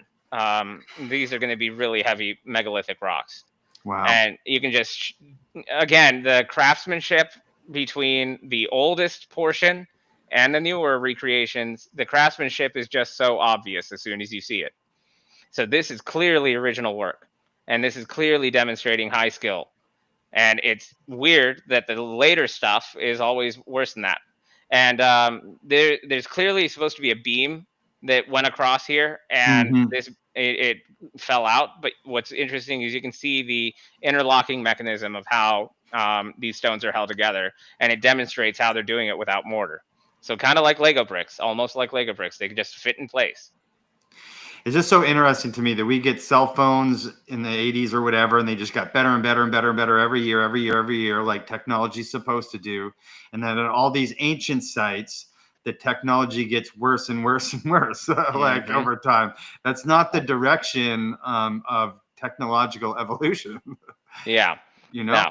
You're not supposed to have your architecture get that much worse over time, and consistently worse more than one time with more than one builder. In more than one culture, in more than one region of all the over planet. the world, all over the world. As I said, there's something wrong with our timeline. Oh yeah. I have a lot more to show, but what I wanted to kind of really get to, so that I'm not going through every picture in Thailand, is that we also have a lot of Hindu carvings, and this is an example of one that is stereotypically Indian. That is all over. I saw this picture or this demon all over India. This demon is I forget the name of this demon. I should know this, but this demon was created originally by Shiva, and there's a whole story behind this original demon. But eventually, the story goes that Shiva told him to eat himself, and he eventually did, and now he became a servant. So you saw this all over Thailand, you mean? All over Thailand. Oh yeah, sorry. What did I say? All over Thailand. You said India, but I knew what you meant. I just wanted to clarify. So this is an Indian demon, an Hindu demon that you're seeing everywhere in Thailand. Praveen has to be careful saying that because his video might get pulled down, right? Yeah, right. Okay. And these are all Hindu carvings, and this is where it becomes really apparent. So you're going to start seeing, I'm going to start showing these things that are called lentils. These are the carvings that are supposed to go up that I'm saying fit in those pegs that we keep seeing. So in this area, we should have a lot more of these ornate carvings. And again, we have these stereotypical Hindu design arches around the figurines. By the way, in Buddhist culture, even this is accepted in Buddhist culture, the depictions of Buddha are generally not supposed to be ornate. In other words, Buddha is not supposed to wear jewelry, highly ornate clothing. He's not supposed to wear a crown. He renounced all of that. So having depictions that are characterized as Buddha with ornate jewelry and with a crown and all this other stuff, those are typically not original Buddhist teaching. That would be like, you know, in modern day age, you would call that heretical. So that's also inconsistent whenever you see something called a Buddha. And there's so many avatars of Buddha that it's kind of hard to distinguish, uh, because the avatars are also very similar to Hindu avatars. So everyone probably understands that Hinduism is a polytheistic religion, and because they believe in reincarnation, a lot of gods get reincarnated into more than one avatar. And so this kind of avatar concept is also demonstrated with Buddhas in Buddhist archaeology all over the place. And so what I'm going to first show is a bunch of Hindu carving, just to give you a flavor and a context for what Hindu carving looks like. So this is a Hindu carving, and this is supposed to be Ram, and it's lesser visible, but there's also supposed to be a Vishnu head in the back here. And the story goes that Ram and Vishnu were attacked by this demon right here, and they fell and they went into a coma. And this is the monkey army from Hanuman, if you know about Hanuman and the monkey god. This is supposed to be those people, and they're all kind of like mourning what they think is Ram, the god Ram and Vishnu are dead. And so they're all mourning it, but then they have this like monkey guy here pointing at the demon that has the bow and arrow, pointing at him like, hey, he did it. And you even see this guy pointing at him over there and trying to tell someone. So you kind of get the flavor text of what this scene is supposed to be. And it's very clearly a Hindu carving. You'll see that again here. This is a little bit more eroded away, but you can also see like a lot of dancing that's happening in Hindu carving. That's pretty common, but in Buddhist carving, that would be a lot less common. Again, a very stereotypical scene in India. This is like I don't know if this is the Ramayan War, but you can clearly see the bow and arrow on a chariot, which is a very stereotypical scene in Hindu archaeology. Oh, I wanted to show this. So again, megalithic stonework. Yeah. We see even the little niche carve outs in the work, just like we were seeing in the walls of Peru. So it's also interesting to see that we see no mortar and even little carve outs of stones put together. And you'll see this also all over Thailand. You'll see another carve out right here. That's wild. Polygonal stonework showing up everywhere. I have pictures of that same stuff in Cambodia. Yeah. Oh yeah. So I mean, I can keep going through a lot of this stuff, but the real gist of it is that it seems like about half of the puzzle pieces are in Thailand, and it's very clear that there is a huge amount of Hindu influence in the architecture that's happened in Thailand, but because so much of the work in Thailand has been destroyed, I need to go to Cambodia and see the other half and see what kinds of relationships we can draw. One of the things that's really interesting about Cambodia that I was not able to find in Thailand is that in Cambodia, Praveen Mohan has videos showing copper wiring coming out of some of the sculptures. And also on top of that, quartz inside, which is we already understand is how you do the piezoelectric effect. So here we go. We've got quartz and a copper wire in the exact same place inside an ornate carving. And so we have electricity and a conductor, and it's in the same spot in a ornate carving, and that's in Cambodia around the structures around Angkor Wat. And Angkor Wat's design also shows like a lot of similarity, obviously, to Thailand. And so we can say that these architectures, because their design is so heavily similar, we can say that these places are probably built by the same civilization originally.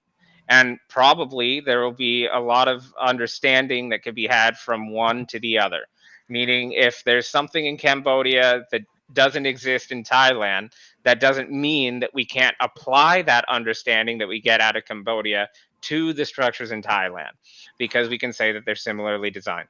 Well, I think that's common. You can see that in modern crappy designs and stuff, but like in, you know, the New England, the buildings look similarly the same as they would in Nova Scotia, New Brunswick, and Canada. And they're different countries, different quote unquote cultures, similar style. So it makes sense that this stuff is similar, but a little bit different. You know. Great. Ashish, could you just go back to the previous picture for a second, please? Yeah. So if you see the center of the picture, right, where the two trees are, go up just a bit, see where the buds are. So between the see where you have your mouse. Mm-hmm. Remember the video I showed you earlier on where it looked like there was a flower opening? Yeah, that's the same buds. That's the same buds. So Yep. if you're going through your pictures, see if you can spot that, because you can see it closes and then you can see as it opens. Yeah. As they go around the temples. That's wild. Yeah, keep an eye out for that, because I was looking at that stuff myself. So they're buds, and some of them are more in different various stages of being opened. Yeah, it's as if they're flowering. Yeah. Weird. You know what I mean? Okay, yes. Good point. Yeah, I didn't notice that before. Because that's what see the video I showed you earlier on, where that's what I was looking at, and I was like, why are they closed and then some of these are opening? You know what I mean? Yeah, I'll send you some of my stuff, like images. I'll see if we can send you over, and I'll send it to you, Dave, as well. Yeah, and you can see, as I said, now don't ask me how I copped it, but I was like, why are they all opening? What's going on here? It seems to be fertility again. So that's sort of Ashish's mission here. That's why you're not allowed to go to the conference in Arizona. You have to go with Praveen to Cambodia, because I do want to see you put the other half of the puzzle together that you're talking about here, which is like all these different repeating patterns and repeating construction styles and different things that we see all around the world. And you're seeing kind of half and half in Cambodia and Thailand. I want to see to put it all together. Yep. And I also want to indicate that Buddhism and Hinduism are related too. In fact, Buddhism is incorporated in Hinduism, depending on who you want to ask. Buddhism is 1/112th of Hinduism. It represents one of the 112 major chakras. But another way of looking at that same concept is all of the various forms of avatars of Buddha that we see around the world. They also commonly have avatars in Hinduism as well. Similar avatars in Hinduism as well. I posted this on my X as well because I thought it was interesting. I don't think a lot of people have seen the Starving Buddha. And this is I hadn't seen this, but I did comment on your X post because it reminded me of something I'd seen called I'm going to butcher this, but the Soku Shinbutsu. It's the practice of self-mummification in Japanese Buddhism. Have you heard of that? Because that's what that looks like to me. Yeah, I've heard. Well, I actually didn't know that it happened in Japan. I'd heard about it in another place. And yeah, there is a subset of monks in more than one place. I didn't know about it being in Japan, but I know of other places where it's happened. And there is this practice of basically not eating and then self-mummifying and dying that way. Mm-hmm. That kind of stuff, I'm going to probably not, I don't want to offend anyone, but what I want to indicate is this type of design, this avatar. What I wanted to show is that even an esoteric avatar like this has a representation in Hinduism. And this is called the Chamunda. And this is a starving goddess in Hinduism. And if I can get a good image of it, hopefully I have a better one. Funny, yeah. This one. This one's a good one. There we go. So this one's also a starving goddess, and she'll also frequently be represented with a scorpion. Usually the scorpion is right here in her belly, and it might be there, and we just can't see it. But this is a Hindu goddess, and what is interesting about this is that you can, if you zoom in, you can even see. Whoops! You can even see the vein structure in the carving. This is a stone carving, and you'll see it all the way in the legs as well. And by the way, this goddess is not how do you say, this goddess is not suffering, at least not in her depiction, normal depictions. This is a goddess that is actually often shown happy. And one of the other ways that this goddess is represented is with her pinky towards her mouth, which is often kind of like a how do you say, it's like kind of like a sly kind of personification in Hinduism. I just So- wanted to say that real quick that Habitat for Rockhound said he'd like to donate to the Cambodia trip. Is there a link to support? I put in the chat. There isn't a link. I think it's all self-funded by you. Yeah, I've been doing everything by myself. Maybe I need to work on that. I'm social media illiterate in every way possible, and I'm learning. So maybe I need to figure that out. But that would be cool if you wanted to help me out. That would be great. We'll share your contact information, and Jim can reach out to you that way. Okay, yeah, absolutely. Right now, you can reach me on X at message for Ashish. That's message and then the number 4 Ashish. But maybe I should figure out how to like formalize that a little more. You can make a buy me a coffee. Yeah, maybe I need to figure that out. I mean, I have to admit that like this whole time I've been doing this as more of a hobby. Money has not really been my focus for many years.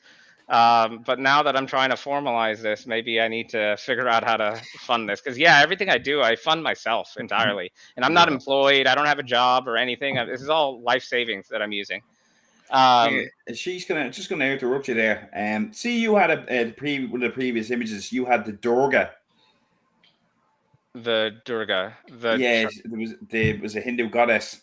Oh, the Chamundra. Is that what you're talking about? Yeah, but the name is Durga. Now, it's another connection to the Irish story I was talking about earlier on. So the Durga is associated with the Morrigan in Irish myth. So the Morrigan in Irish myth. Sorry, 2 seconds. Excuse me. Excuse me. The Morrigan is associated with a goddess of war. Because there's a like as it says with me going out east myself, is like I was looking at these connections myself. But again, it was just when I seen the Durga pop up, I was like, oh, that's the Morrigan. You know what I mean? It's I'll send you a couple of messages just to talk to show a bit more, because I'm gonna be doing videos on building up this case to present it, but there's thousands of photos to go through.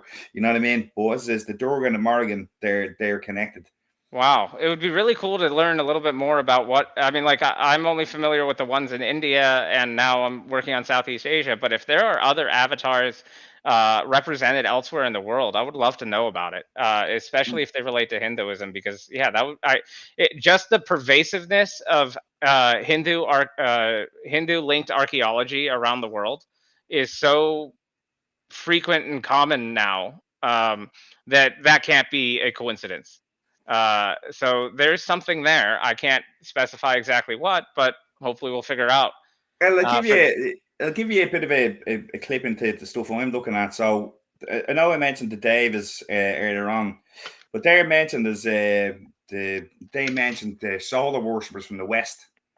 But you think about when I was talking about the Atlantic theory, who were the solar worshippers from the West, but the Irish coming in East. You know what I mean? Like there's I'm trying to think. As it says earlier on, I mentioned the Fomorians and the Tuatha Danann being connected to the Daves and the Tuatha the Daves and the Danavas of Hindu myth. But they mentioned that there was giants. They mentioned old gods, and then he mentioned solar worshippers. But if you look at Ireland, what does Ireland have? Giants. It has solar worshippers, and then obviously there's even linguistic connection. You know, like see where earlier on I mentioned the Mog Roth. If you look in the chat there, you can actually see the whale, the Rama, and then you think of the god Rama as well. Like there's so much. Like there's one. like I'll be a big believer in like this is at one stage there was something one, but unfortunately whatever happened in the last 8 to 12,000 years totally annihilated that. Huh. Yeah, I mean, we have the Vimanas in Hinduism, which also talk about flying machines that clearly, well, not clearly, I guess, to me, look like they are machines that were built on principles of electromagnetism. And so these like they're often depicted as like pyramid-looking structures, ornately carved, following Hindu design. It seems like there's more than one of these types of machines in multiple cultures around the world.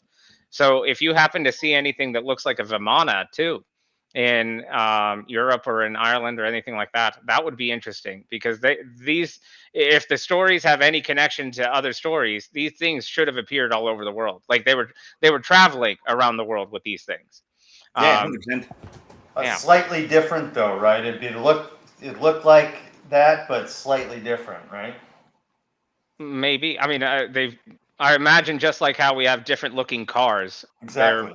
All these different civilizations would have put their own version of it. Yeah. Yep.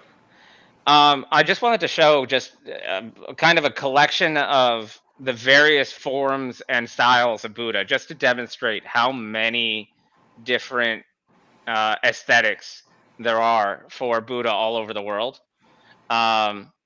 So I'm just going to kind of like cycle through these. And some things to note is that the hand gestures are also not consistent. Sometimes you'll have a right palm down. Sometimes you'll have a left palm up. Sometimes you'll have the palm facing inward. Sometimes you'll have the left palm at the waist pointing up. You'll see various forms of depicting Buddha. And one of the things is that in general, like if you kind of believe the original Buddhist story, Buddha didn't actually want to have idols created for him. And so that's also interesting, that for a being that originally didn't want to have any idols created, there are so many. Here you can see one that looks like it's Chinese design, and it is from China. And you can just kind of see as you go through them, if you are familiar with their cultures and their aesthetic, you can see how the Buddha adapts to the aesthetic of the local region. And this looks to me, I mean, a Chinese aesthetic. Yep. And even the face, by the way, even the shaping of the face changes. Here's another one. I forget where this one's from. Let's see. Japan. Oh, this is Japan. And look at the face again. Slight changing in the face. Here's one that's very stereotypically Japanese. Mm-hmm. Very clear. I think these are from Sri Lanka. These are Sri Lankan. And again, the face changes on the Buddha. Notice the face change. Again, the face change.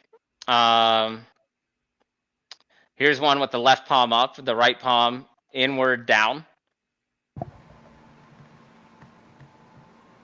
Carvings of various kinds. You'll see again, these aren't Buddhas. These are just different carvings. These are Hindu carvings. This is Vishnu, I believe, right here. Wooden carving, not just stone.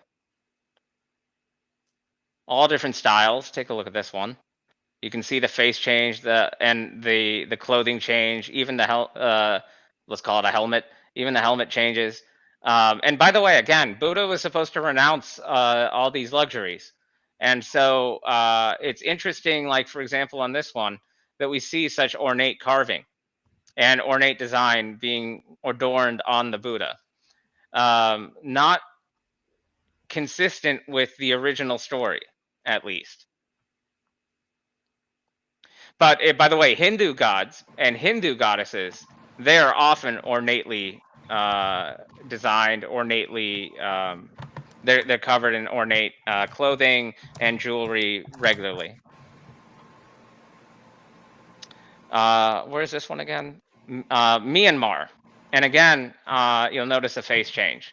More stereotypical, more correct on the original story of Buddha in terms of the clothing. You know, not as bejeweled and so on. more. And I wanted to show this real quick. This is a really interesting, just to show how many archaeological sites there are in Thailand. And unfortunately, as far as I've seen so far, I haven't looked at every single one on this list, but the ones that I've seen, and I've looked at a lot, they're almost categorically destroyed, or heavily rebuilt, and so on and so on. And so that's the really sad part, is that someone went through a lot of effort. So the original structures are sandstone and laterite. Someone went through a lot of effort to destroy that many different structures.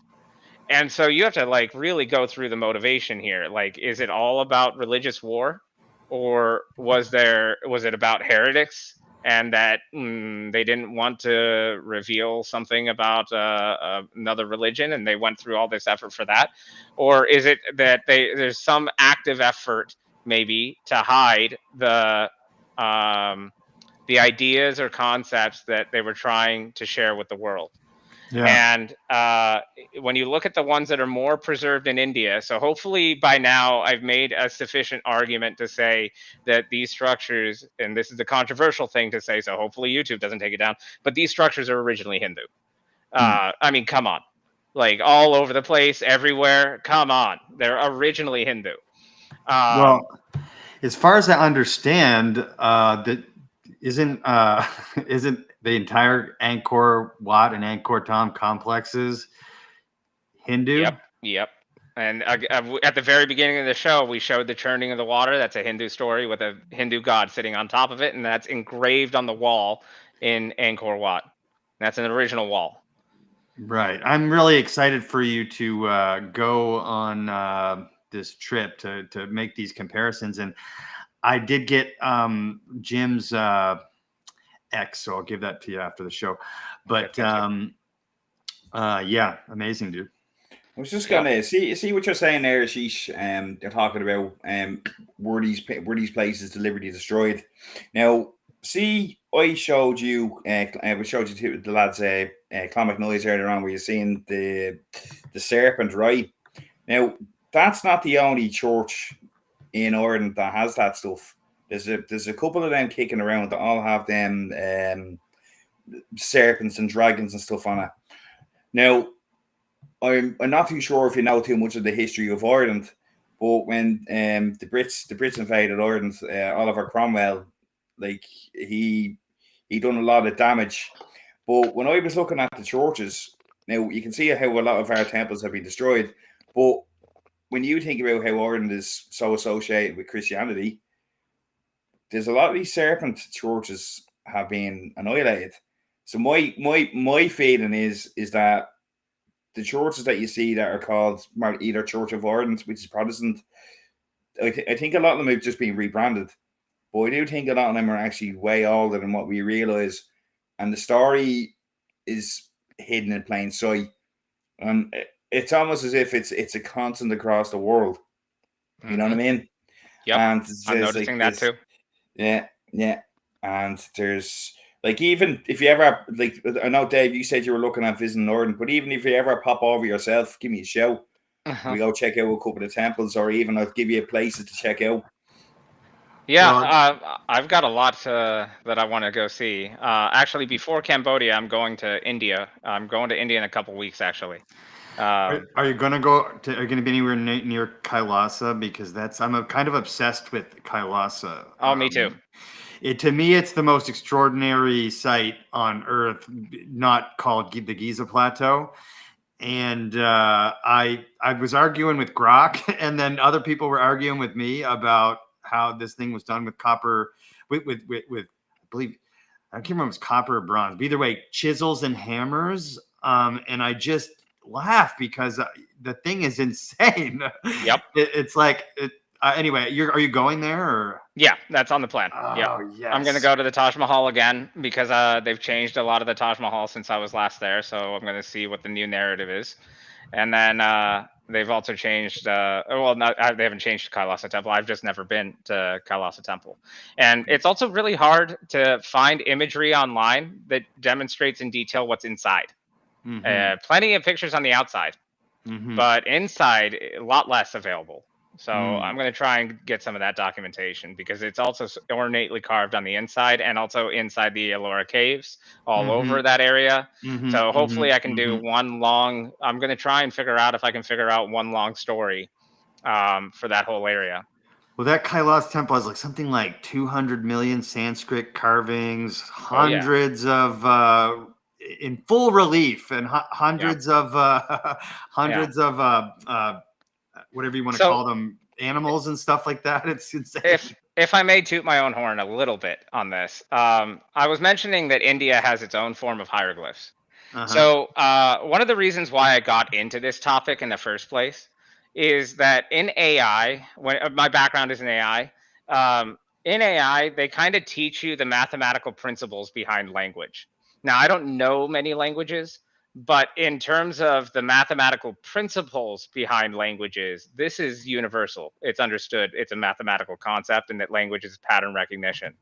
And so this is significant because if you're thinking about things like the large language models that everyone's using now that have been hitting the scene for the last few years, that's a language-based architecture.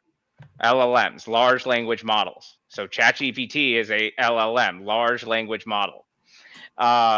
So one of the things that's useful is if you understand the mathematical principles behind language and you're looking at pictographs as a language, then you can combine this skill set and you might have a unique advantage that is not common in understanding hieroglyphs or other pictographs. And to me, if you look at the story, just like everything else that we've seen so far, the translation of the hieroglyphs, if you look at how it happened, they took the Rosetta Stone, which is a broken off tablet that has one paragraph in Greek and one paragraph in hieroglyphs, and they found a pharaoh's name, and they translate it in Greek and in the hieroglyphs, and then they translated phonetically from there. And if you understand language, anyone in AI is going to be able to tell you this. If you understand LLMs, I promise you this much. There is no such thing as translating phonetically one language to the other. The only reason why that might work to some percentage is because certain words share same origin stories. So like in Hindi, there's a word for shirt. It's camise. Camisa is the word in Spanish. That doesn't mean that if you take the same phonetic translations of Hindi, you're going to be able to figure out Spanish or vice versa. It's because both of these words have the same origin story in Arabic. That's the only reason that there's a relationship between these two words. But that's because they share a common origin. If Greek and hieroglyphs don't share a common origin, then this pattern recognition technique, translating phonetically, quote unquote, is not going to work. And I've looked at so many of these hieroglyphs, and honestly, they are pictographs. And if you just look at them like pictures and overlay an electrical engineering lens over the hieroglyphs in Egypt, you will do better. You will do better than what they're doing. I can tell you that much. And I'm hoping the same thing will be true in India. Yeah, because they're way more detailed. They're way more detailed. There's way more originality to it. And just like what I'm saying with Thailand, where there are multiple reconstructions that happened at different times, with the hieroglyphs, there's such a thing too. The original hieroglyphs that are done in ornate carved stone that are very high quality and easily distinguishable from the hieroglyphs that came from later civilizations, those are the original hieroglyphs you got to look at. The ones carved in high quality with high craftsmanship in stone that look like they're laser etched. Look at those ones. There's a lot of those in India. India is chock full of that stuff. Jim Fry asked, and I'm going to add on to this question, but just for both you guys, what are the handbags, purses we see in ancient cultures, sculptures, and artwork? And I guess to ask you two, in any of your travels, have you seen them? Have you seen examples of similar things in Ireland and India? Yeah, I want to comment on this. Actually, Praveen Mohan showed at the Cosmic Summit. He showed advanced culture. He showed that in Indian design and ornate carvings, there were women that were wearing high heels, ornate fabrics, lipstick, makeup, looking at hand mirrors. So there is having long nails, polished nails with fingernail polish on them. So this is we're talking about an advanced civilization that has advanced technology. That means they also had advanced culture. And I'm also trying to show that these are pictographs, meaning that art was adorning every, especially in India, art is adorning every square inch of every major megalithic structure. So not every single structure, because there are hundreds that are known about, maybe thousands in India. That's just India alone. Megalithic structures, advanced and extreme engineering applied to all of them. There are hundreds that are known, maybe thousands, including the ones we don't know about. Just those structures alone, every square inch is adorned with really ornate carving. And I'm also not going to say that every single one of these structures is built for a engineering purpose. One of the things that Praveen Mohan has showed is that there are probably there was a quote unquote temple that shows advanced medicine. And it looks to me what they're showing is like advanced art about a structure that was probably a school for medicine. And they're just putting it all over the walls. Just kind of like what you go to when you go to a doctor's office and you have like pictures of like whatever medicine thing that they're trying to promote and all that. And they show like pictures of like, you know, obesity and diabetes and how to do all that. Probably, you know, you have pictures of plastic surgery and stuff like that, removing moles off of and stuff like that. These are all ornately carved into the buildings, into the walls in these quote unquote temples in India. And so, yeah, that's what I'm hoping is that we're going to get. So to answer your question more specifically, handbags and purses are probably handbags and purses. Just that. Now, I want to make a distinction between that and something that resembles an ankh in the hieroglyphs and the carvings. So if you see an ankh, I feel like that has a more significant purpose, and that's probably related. But where you're seeing handbags and purses, are if you're seeing that in context with ornate clothing and lipstick and nails and high heels, like all that is probably to say that that's probably a high culture, and it's probably no different than when you go to a mall and you see a lot of advertisements for, you know, like that. Right. That makes sense. I think specifically the ones everyone thinks about are the ones in Turkey, at Göbekli Tepe.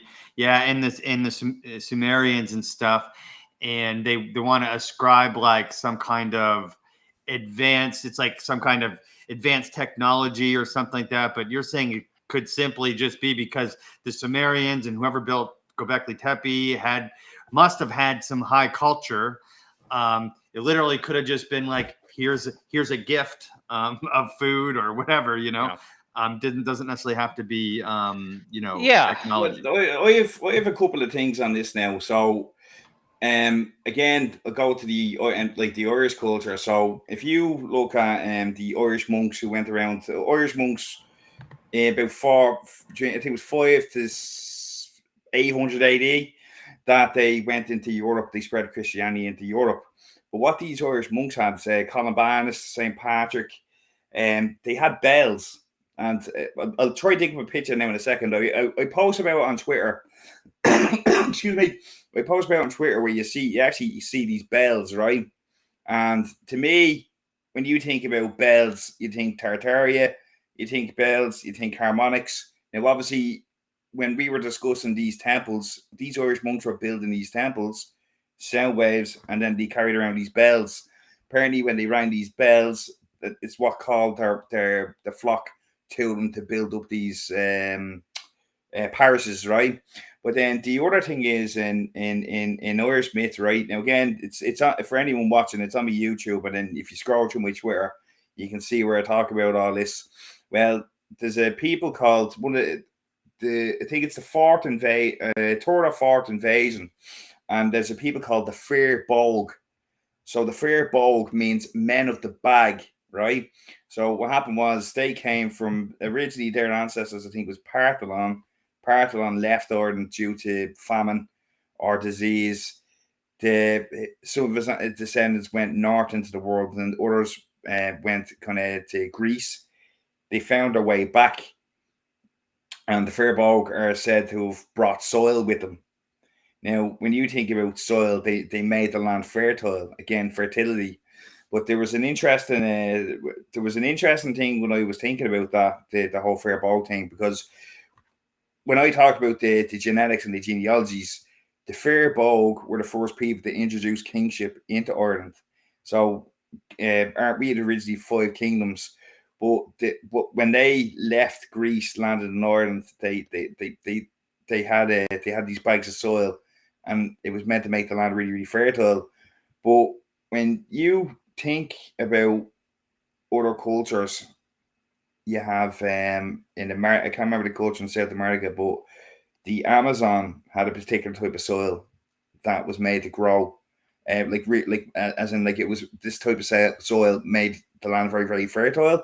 Not certain if you've heard that story in South America. Oh yeah, it's called the oh shoot, Ashish, can you remember what that's called? I can't. No. I'm gonna find it. Sorry, continue. Yeah, I know exactly what you're talking about. And then the Easter Island heads, like sure, those rocks, those heads, they actually make the soil fertile. Have you heard about that one? I haven't heard that actually. Yeah, so the Easter Island heads, whatever the volcanic rock was, it actually made the land fertile. So you've Easter Island, there was these people had these heads that made the land fertile. We'll use the Firbolg as an example. They were connected to Greece and they were connected to Ireland. They had these this magic bag of fertile soil. Now again, I connect the Sumerians to Firbolg as well. And then obviously you have the South American culture that they had this type of soil. Can't remember the name, I can't remember the specific culture, but that's what they reckon made the Amazon the garden that it is today. Well, it overgrew essentially. Somebody in the chat found it at the same time I did. It's called Terra Preta, and it's organically engineered soil that's thousands of years old, and it's often referred to as the black earth, and it's a combination of like ash and like burnt different plants and stuff that they burnt and stuff and mixed in with the soil, and it's engineered, like they did it on purpose, which is insane to think about. And thank you so much, Moo Conduit. Really appreciate that. Thank you.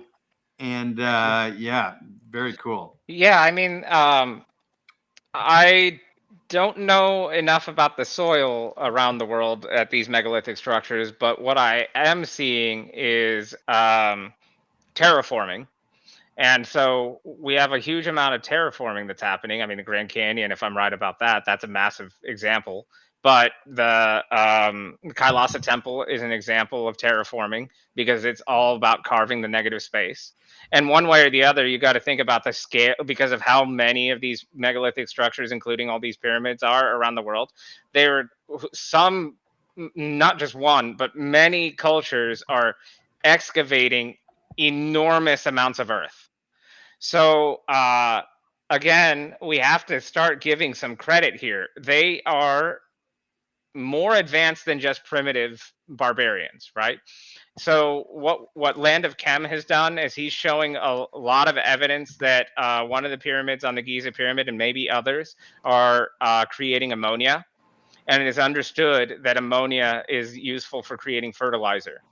So I don't know enough about what you're telling me, but just in my head, how I'm thinking about it is a culture that is really advanced in terraforming because of all the coring work and all the engineering that's done on these blocks, and very good at civil engineering and demonstrating multiple disciplines, understanding some basic chemistry and understanding some basic fertilizer, which we know that they were growing stuff, and all of Egypt was very fertile. Especially during that time when these pyramids were supposed to exist.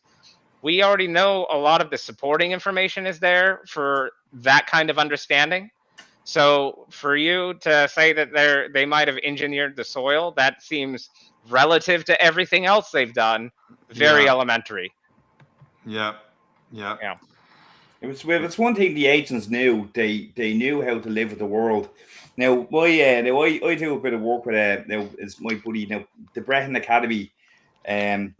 This guy was one of the main heads who in the Irish kind of scene of discussing ancient Irish history and stuff. But the Breton laws talk about living with the land and how our culture and all was to be protected and stuff like that. But they seem to have had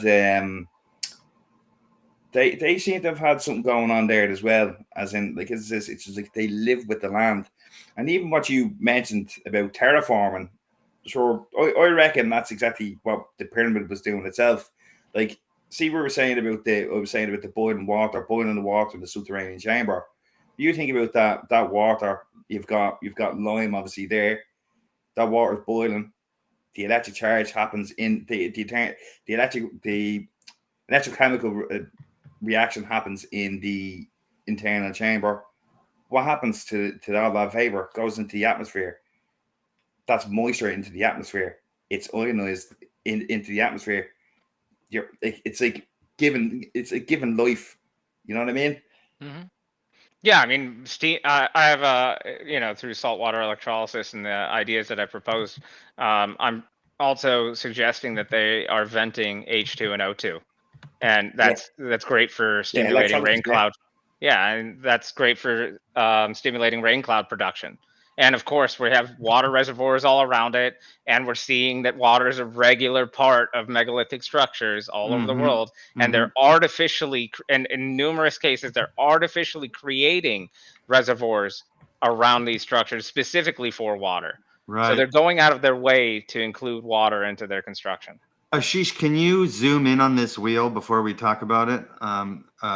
New Conduit wants to get a look at it, and actually so do I. So this room is at the National Bangkok Museum, and they have multiple Dharma chakras here, multiple different kinds. You can kind of see a part of them on the right and left side. This is not the one that was at that site that I was showing earlier. This is just another one of them. A lot of similar structure, but what's interesting is there's a square keyhole here. So again, one of the things I said was if you ever see a chakra, especially in Hinduism, probably the first thing you want to do is spin it, because that's what a chakra is it's a wheel. Okay. And so this thing here indicates a way of maybe spinning it. Maybe there's an axle here.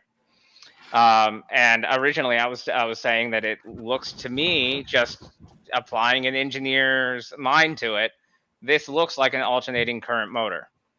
It just has the visual appearance of an alternating current motor with alternating current here. And alternating magnets, I mean. Now, I'm not saying that it is absolutely that. I'm just thinking outside of the box here of what you would do with a chakra that spins that looks like this. Here's the one that's supposed to be at that site that I was showing earlier. And here, and again, this is not the original; it's a recreation. But and I actually have no idea where the actual original is. I don't think you can see it anywhere. At least nowhere that I've found. But you can see that there's some noticeable differences in its design.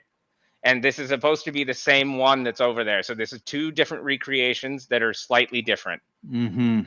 Right. And so that's significant to know, is that we might have an error rate on this that we don't know about. Yeah. Those little, where were the ball bearings on the other one? They were here. They were here, and then, but there are more layers here. I think the other one had 3 layers of ball bearings, but this one has 4.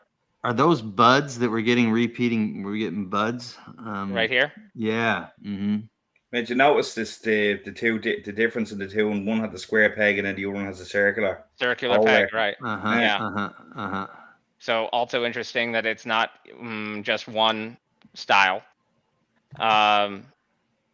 Here's the back side of it, in case you wanted to see that. So by the way, there's a back on this, so it's not a hole that goes all the way through. So that's interesting. Yeah. Have you ever? There's a thing called ringing stones. Have you ever heard of them? We call them Baldwin stones here, but they I wonder if those stones actually ring. They have some sort of tonation. Yeah. I was in a museum. I actually had a similar thought, and I didn't want to. Yeah, imagine get knocking out. you're knocking it, the thing falls over like fuck. Yeah, but yeah, so I didn't want to get kicked out of Thailand, but yeah, I had the same thought. I have no idea, but that would be cool to know if anyone has ever done that. So, I mean, I have a few other picks, but I mean, I kind of really went through the meat of Thailand and kind of the way I'm thinking. Since I just got back literally yesterday, and I'm still jet lagged as all hell. I'm probably gonna have to go through all these picks with a fine-tooth comb and kind of see what I missed. It was kind of a whirlwind event for me to be there, going to as many places as I could and try to just document as much as I can. So I'm sure there's a lot here that I missed, but enough to say that there's something going on, and we're seeing more patterns that all overlay on top of each other all over the world. Yeah, that's wild, and I'm excited to see what you come up with in Cambodia. We're going on a India little over. first. Yeah, India first. In Kailasa Temple, you must send me something. I don't know, just like a selfie of you standing there or something. Yeah. I would really appreciate it. Sure. That's like number 2 in the world for me that I want to go to. So, but we didn't even get to some of the pyramid topics I was talking about. We're going over 3 hours, so maybe we'll do that another time. I think you guys are a good combo.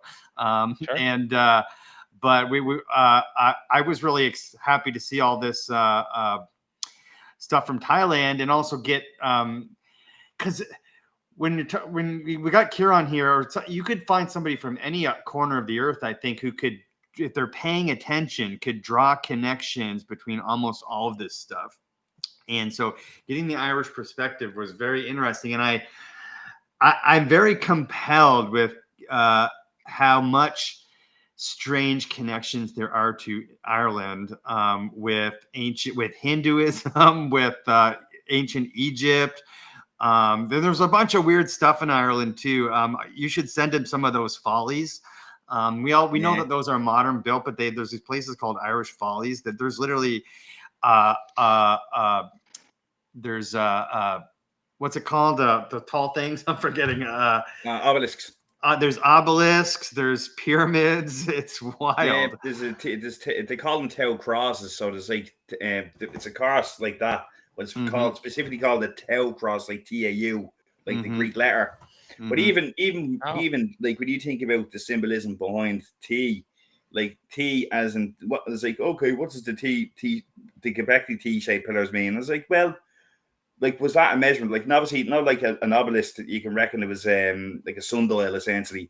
Like, I reckon was that the purpose of the T a measurement of the earth, you know what I mean? Or what was going on in the stars, you know what I mean? Does that make sense?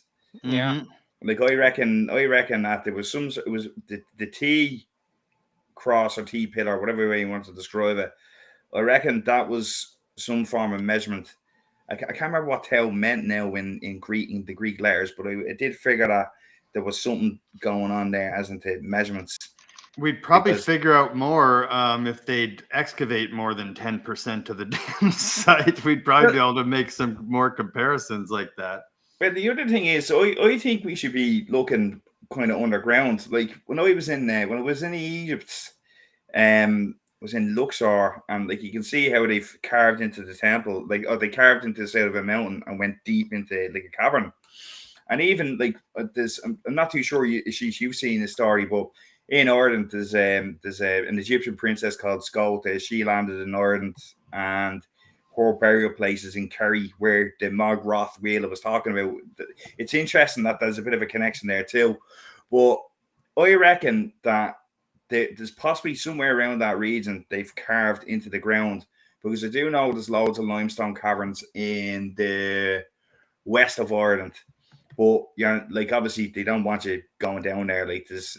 Irish or like if you went digging, you could be arrested. If you went metal detecting, it's illegal. And then like if say a farmer with a bit of land finds a site in Ireland, he buries it because the government will seize the land. Oh wow, That's Oh, crazy. yeah. I had never heard that before. That's crazy. That is Wow. wild Yeah. to me. Yeah, I know. There's a couple of my mates that's told me stories. Like I'm from Dublin originally, so I'm a city man. But there's a couple of my mates are from like the rural Ireland. What And he is says, up with the major restrictions that are all over the world in ancient archaeology? Like, why is it always some ridiculous government, this, that going on with everything related to archaeology? Why is the government so heavily involved in archaeology everywhere in the world? Control. Yeah, because like it's more than just money. I think I call me a conspiracy theorist, but it's more than just money. It's control, like Ciaran said, and it's there's something about our past that is not that they don't want us to know about, whoever they are. Like there's something, and it's likely what we're onto, what we've been talking about, right? Yep. Is that civilization is cyclical. It was global long before this iteration of civilization. There's different types of technology that you can't patent, that don't make certain people who control the world money. There's examples of civilization and ways of governmenting without central bank systems, or without just all the different ways that we get boned as a global society by the people who run everything. They don't want us to know that we don't have to do it that way. And I think that's what has to be the reason, right? The world we live in is artificial. Yeah. Oh, 100% simulation, man. Well, even if you really think about it, I reckon we're the apes from the Planet of the Apes. Like, you've obviously seen the Planet of the Apes. That's how I think we are. Like, there's something totally gone, and it's, again, hopefully we're at the beginning of exposing it. Well, the Planet of the Apes is a great movie series. I've seen every single one a bunch of times, and that's honestly that I think there's some truth there, right? To the cyclical nature of humans, and like the 200 to 300,000 year window of how old we possibly are, and it's there's too much time there to say that, and the Earth is not static, as we talked about earlier. It does change slowly, but it also changes radically, very quickly sometimes, and so it makes more sense that it's cyclical than it's just this. It's all of a sudden 50,000 years ago we started doing stuff, and then 6,000 years ago we started organizing it. You know what I mean? Like that doesn't make any sense. Yeah. We have an orbit, we rotate, and we have a 25,920 year precession. I mean, come on. How many things have to spin before you realize everything spins? Exactly. I'm going to turn on a little bit of outro music as we close this out. All right, lads, it was a great chat. Good talking to you. Yeah. You guys too. Where can everyone find you, Ciaran? I got it running down on the screen, but where are you at? Welcome to the Abyss. You'll find me on YouTube. I post videos on YouTube. I do. If you really want to contact me, I'm generally on Twitter quite a bit, and then I'm going to start working on TikTok and stuff like that, just to show sites around Ireland, and Instagram, and even working on a bit of Facebook and stuff like that. But again, thanks for having me on. And again, Ashish, nice meeting you. And then hopefully we're going to have a good. We're going to be working together in the future with everybody. Everybody, we need we need a lot of people.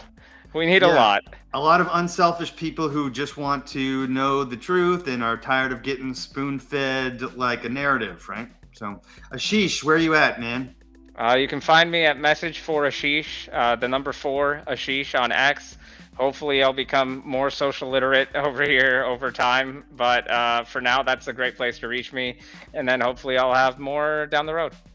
Yeah, and I just want to say we have another live stream that we had with Ashish a few weeks ago. I think it was probably June, end of June, early July. If you want to go check it out, he fully explains his pyramid theory, his Khafre Pyramid theory. We have a taped, recorded episode with Ciaran, and it's about a month ago, about six weeks ago, where he explains mechanical properties of the Great Pyramid, as well as He goes in deep on the Irish connections, genetic connections, mythological connections, different things that connect Egypt to Ireland and other places in the world. Very fascinating. Yeah, you guys, we are monetized. It took a lot of work, but you can super chat us. Thank you so much, Jim Fry, for the donations today.